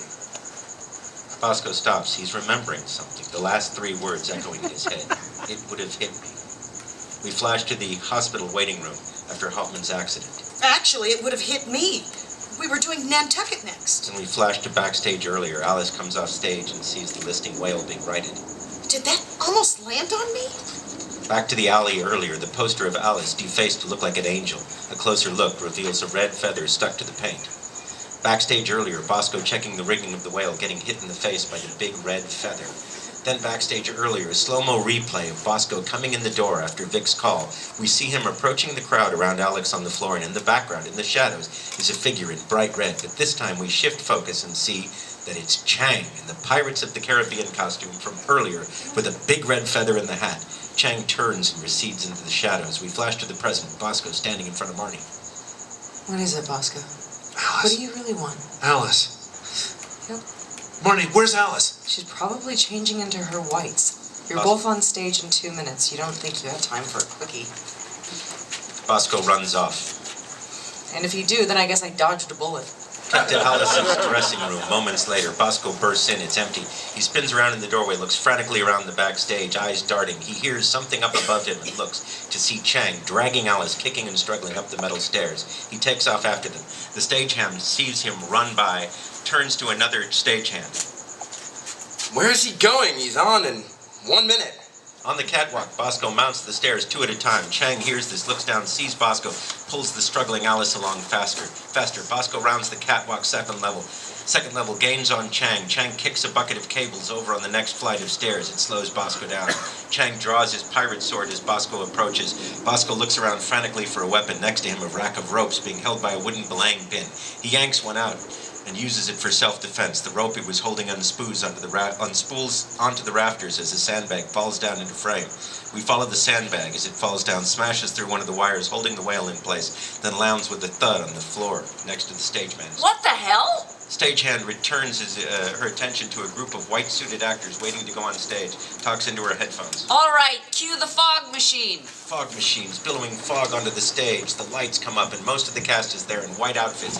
Heavenly harps play. The scrim background is clouds and pearly gates with a fine white mist undulating across the stage from smoke machines. Stubb begins singing a slow intro. Well, we're dead now, but hey, everyone dies. The real tragedy is a life in which nobody tries to achieve something special for fear they might fail. To spend a whole lifetime without a white whale. Everyone needs an obsession, something to drive you on your trail. An object on which to focus your aggression. Everyone needs their own white whale. Like a windmill to Quixote, it doesn't matter what you pick. You've gotta get out there and find your Moby. You just have to find your dick. You should always be striving, not merely surviving. Reach for your dick. Reach for your dick. Realistic or not, you need a goal, so you've got to just find your own dick. Find your own dick! Your dick is the thing that drives you, and I'm speaking metaphorically. It's only when you find your dick you're free. So look for your dick, not merely surviving. You should reach for your dick. Reach for your dick! I know the journey is long, but you've got to stay strong. Just find your own dick. Find your own dick! Everyone out there, listen to me. Don't let your life go by without finding your own Moby Dick. Find that one thing that gives your life meaning. That one goal to strive for every day of your life. It doesn't matter if it's attainable or not. Unless you're delusional and then you're searching for something that doesn't even exist, and that would be sad. But even if you are crazy, you don't want your life to go by without trying. Trust us, we know. We're dead. But at least we fought our white whale. At least we died in pursuit of Moby Dick. We chased him round the Norway maelstrom and round perdition's flame. And though he died, at least we knew his name. We all died for Dick. Not merely surviving, you should reach for your dick.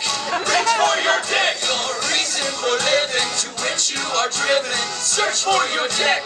Search for your dick. You may not have one yet, but we're willing to bet you will find your own dick. Find your own dick. Just never doubt there's a dick for you out there. Look for your dick. Look for your dick. Look for your dick. Find your own dick. You got to pursue it. You better be quick. You gotta reach out and touch your own dick.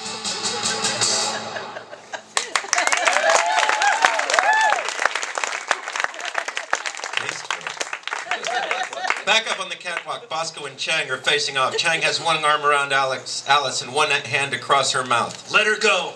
No! If I can't have her, nobody can! Chang swings his cutlass at Bosco. Bosco parries with the belaying pin. Alice bites Chang's hand. Chang pushes Alice and she tumbles over the railing. It's able to grab on before she falls and hangs precariously over the open mouth of the animatronic whale. She screams. But the music is so loud on stage that no one down on the floor hears her. Chang launches another offensive, and it is all Bosco can do to deflect the blows with the smaller wooden instrument. Chang knocks the belaying pin out of Bosco's hand and it falls, landing on the controls of the whale with a loud clang that coincides with a loud downbeat in the song on stage, so no one notices. The whale's mouth starts opening and closing, gnashing its teeth right below Alice. Bosco looks around frantically for anything else he can use for a weapon. See? That's what you get when you turn down my advances, Alice McAndrews. You get eaten by a whale. Bosco looks down at his fake peg leg attached to his knee with an elastic loop. He pulls the peg leg off, and just as Chang turns back to him, he's able to loop the elastic over Chang's head. What the? Bosco pulls the wooden leg back and lets it go. The elastic snaps back hard and hits Chang in the face, knocking him out. I'm slipping! Bosco vaults over the railing and swings on a rope, landing on the whale's brow just in time to catch Alice when she falls and keep her from going into the gnashing mouth. The combined weight snaps the other guide wire and the whale falls forward. The two of them manage to ride it down as it crashes through the scenery just as the song is coming to its climax. On stage, it's quite a spectacle as Ahab and Starbuck, dressed in their heavenly whites, ride the whale itself into heaven just as the music swells for the big finish. Alice gives Bosco, Starbuck gives Ahab a big kiss. The crowd goes wild.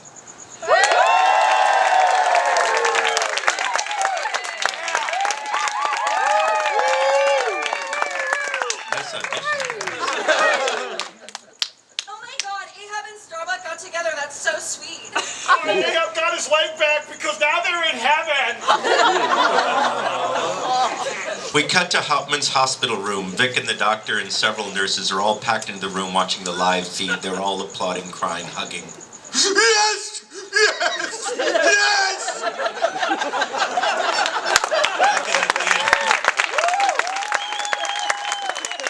Back in the wings of the theater, Marnie watches as Alice kisses Bosco on the fallen whale. She sighs bittersweetly, turns away just as the curtain comes down.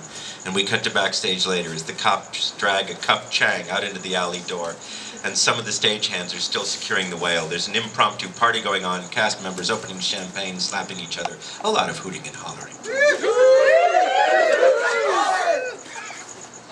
It was really great, honey. Yeah, maybe you're not a 2-bit hack after all. Maybe I'm a 3-bit hack. Don't get cocky, son. Can you tell Marnie that we thought her dick was magnificent? You should tell her yourself. She's around here somewhere. We've got to go. At your father's age, I've got to get him home before midnight or I'm not going to get any. Don't overshare. I swear, it's like he's a nun. They leave. Bosco turns, almost running into Steve and his date, Desiree. She's taller than him, black and stunning, but obviously a transvestite. Bosco, this is my girlfriend, Desiree. Desiree, Bosco Short. Enchanted. It's lovely to meet you. Sugar, is there a restroom back here? I have to pee like a racehorse. Yeah, it's just it's back there to the left. Wow, Steve, she's You can say it. She's black. She is. You're right. Have you seen Marnie? I think she left, actually. What? I saw her sneak out a few minutes ago. Really? Bosco crosses to the door, which Steve was pointing. He exits, and we stay on Alice talking to Chet. You know what? I'm thinking about visiting Chang in prison. I mean, well, nobody, like literally nobody has ever cared about me enough to feed me to a mechanical whale, so I'm in. We cut to the street moments later. Bosco jogs out and looks around. He sees Marnie a block or so away, walking quietly away from the still bustling theater district. Marnie! She doesn't hear him as she turns a corner. He takes off after her. We cut to a quieter street. Bosco comes running around the corner. He can no longer see Marnie. He jogs forward, checking the side streets till he sees a familiar figure down one of them. He jogs down the street, catching up as he calls out to her. Hey, where are you going? Everyone is talking about your magnificent dick! The figure turns around. It isn't Marnie. It's a bearded guy who happens to have a similar build. What? Dude, I'm sorry. I thought you were a girl. The bearded guy punches him in the face. We cut to a coffee shop. We see Marnie at the counter ordering. When she notices the ruckus out in the street, she hurries outside. Bosco's on the ground holding his chin. Bearded guy standing over him, still mad. No. It's okay. It was all a misunderstanding. He was looking for me. You've got a magnificent dick. Was that what he said? That's so sweet. Freaks. Bearded guy goes off. Marnie kneels next to him. Are you okay? No, I think I'm okay. You didn't say goodbye. I know. I'm sorry. The show was really great, boss. But I'm exhausted. You missed meeting Steve's girlfriend. The tall one with the Adam's apple? I saw her. Apparently she's black. I noticed. I'll walk you home. Obviously, these streets are dangerous. These streets are dangerous. Don't be silly. Go enjoy the party. No, it's just, a bunch of people having a great time. It's not something I'm interested in. No, thank you. I'm miserable, and I like it. Right. It's a choice. I think curmudgeonly is making a comeback. You kids, get off my lawn! What about Alice? Oh, she's fine. It was scary, but she's good. This time they can charge him with a felony, so... No, I mean, won't she be looking for you? What do you mean? Bosco, I know you guys are back together. Wait, what? I saw you kissing. That was in the script. No, not tonight. I mean, the other night after rehearsal. After she first sang Nantucket. I saw you guys. Oh, no. You must have left, immediately. Let me tell you what happened. We flash back to the theater a month ago. Marnie in the wings with a giant cowboy hat. She sees Bosco and Alice kissing. She quietly backs away just as the door closes. Bosco pulls away from the kiss. I think this is not a good idea. You're not feeling it? Oh, no, it feels like a good idea. The physical thing was never a problem with us, but I think we both know the rest of it was. Well, maybe we should just keep it physical, then. Alice, that's an offer I would have jumped at a year ago, but I think I want something more. I want someone that I care about, someone who will inspire me to be a better person, someone that I can just hang out with. I want to be with someone I can be friends with first and crap. What? Marnie. Wait, dead animal girl? Yeah, I think I'm in love with Marnie. We flash to the present. Marnie is staring at him wide-eyed. And then the next day I was all happy because I finally knew what I wanted. I practically bounced in here, and you didn't seem to be in the mood to hear it, and there just hasn't really been a moment since. But there it is. So, you didn't sleep with Alice? I did not. Apparently I'm totally over the crazy actress thing. So let me get this straight. Alice McAndrews offered you no strings sex, and you turned her down. Why would you find that hard to believe? Well, I mean, look at her. I mean, I'm straight, and I'm not sure I could have turned that down. Well, I did. Because you thought you had a chance with me. Well, yeah. Are you saying I don't have a chance with you? Because that would really suck. No, I'm not saying that. I just want to get my facts straight. You remember I touched dead things, right? Well, I think we established I'm dead inside. Yes, we have. Come here, you husk. She pulls him in and they kiss. The music swells. We pull back to reveal the entire cast and crew singing the last lines of the finale all around them as they kiss. They're also joined by the protesters and audience members and some midget sperm rights. The chorus, they sing the chorus, you've got to pursue it, you'd better be quick.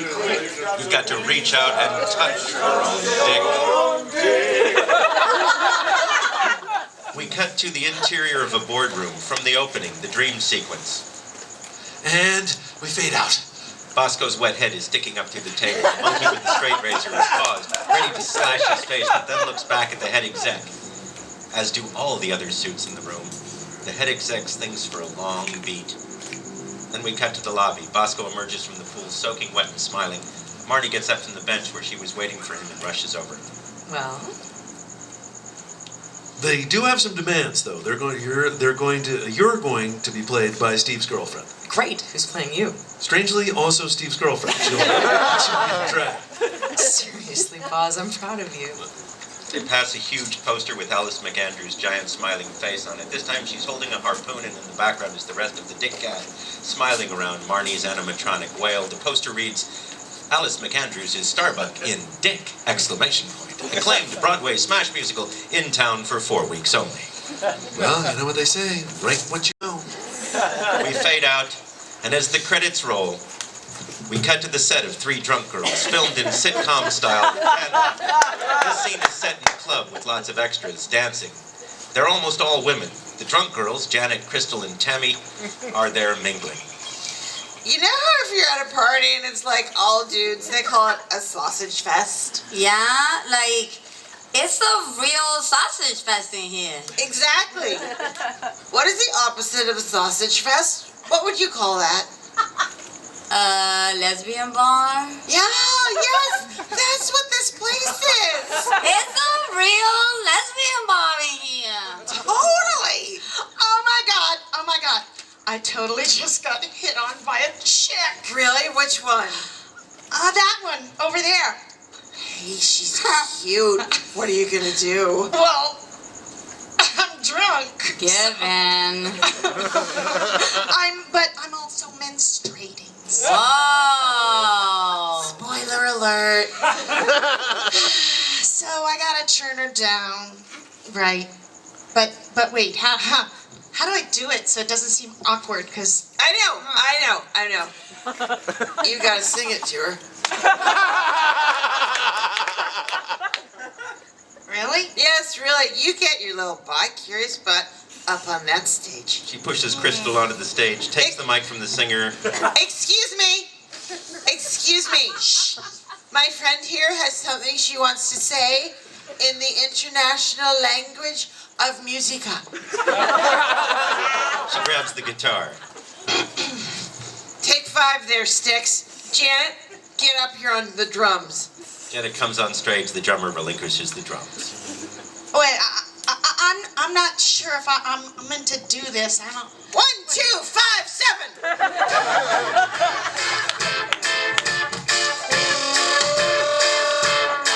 You know, I've always been curious. Maybe I could. At least I think we could have fun.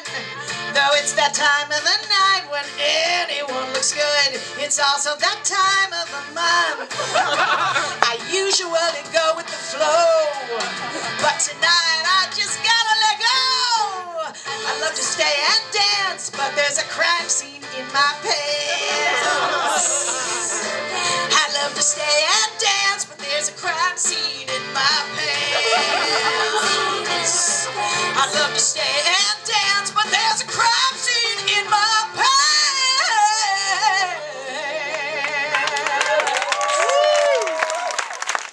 Sorry, not sorry. Crystal passes out on the stage. Tammy briefly tries to revive her, then grabs the mic. Can we get a medic up here and a towel too? I guess. Preferably not white.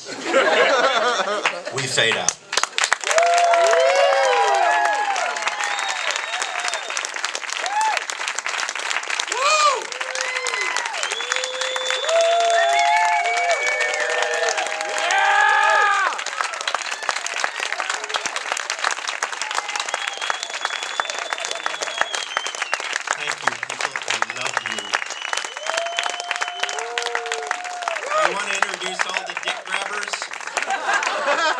Diedrich Bader, Amanda Righetti, stand up when we call your name, Stephen Root, Whelan, Brock Powell, Adrian Pasdar, Caroline Ray, the lovely D. Bradley Baker,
Jack Studios crew who do so much to make this happen that is not in their job description that I don't pay them for. So if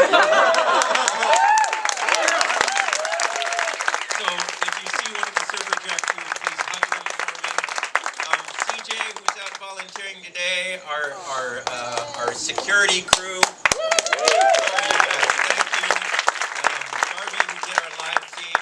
And Bear, my wife, who put an inflatable Dalmatian on wheels, made the cards and food and stuff like that, and put up with all my nerves.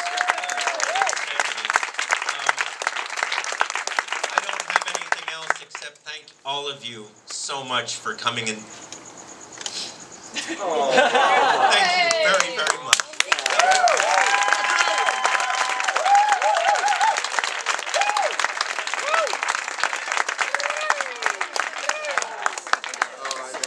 He's going to be watching this.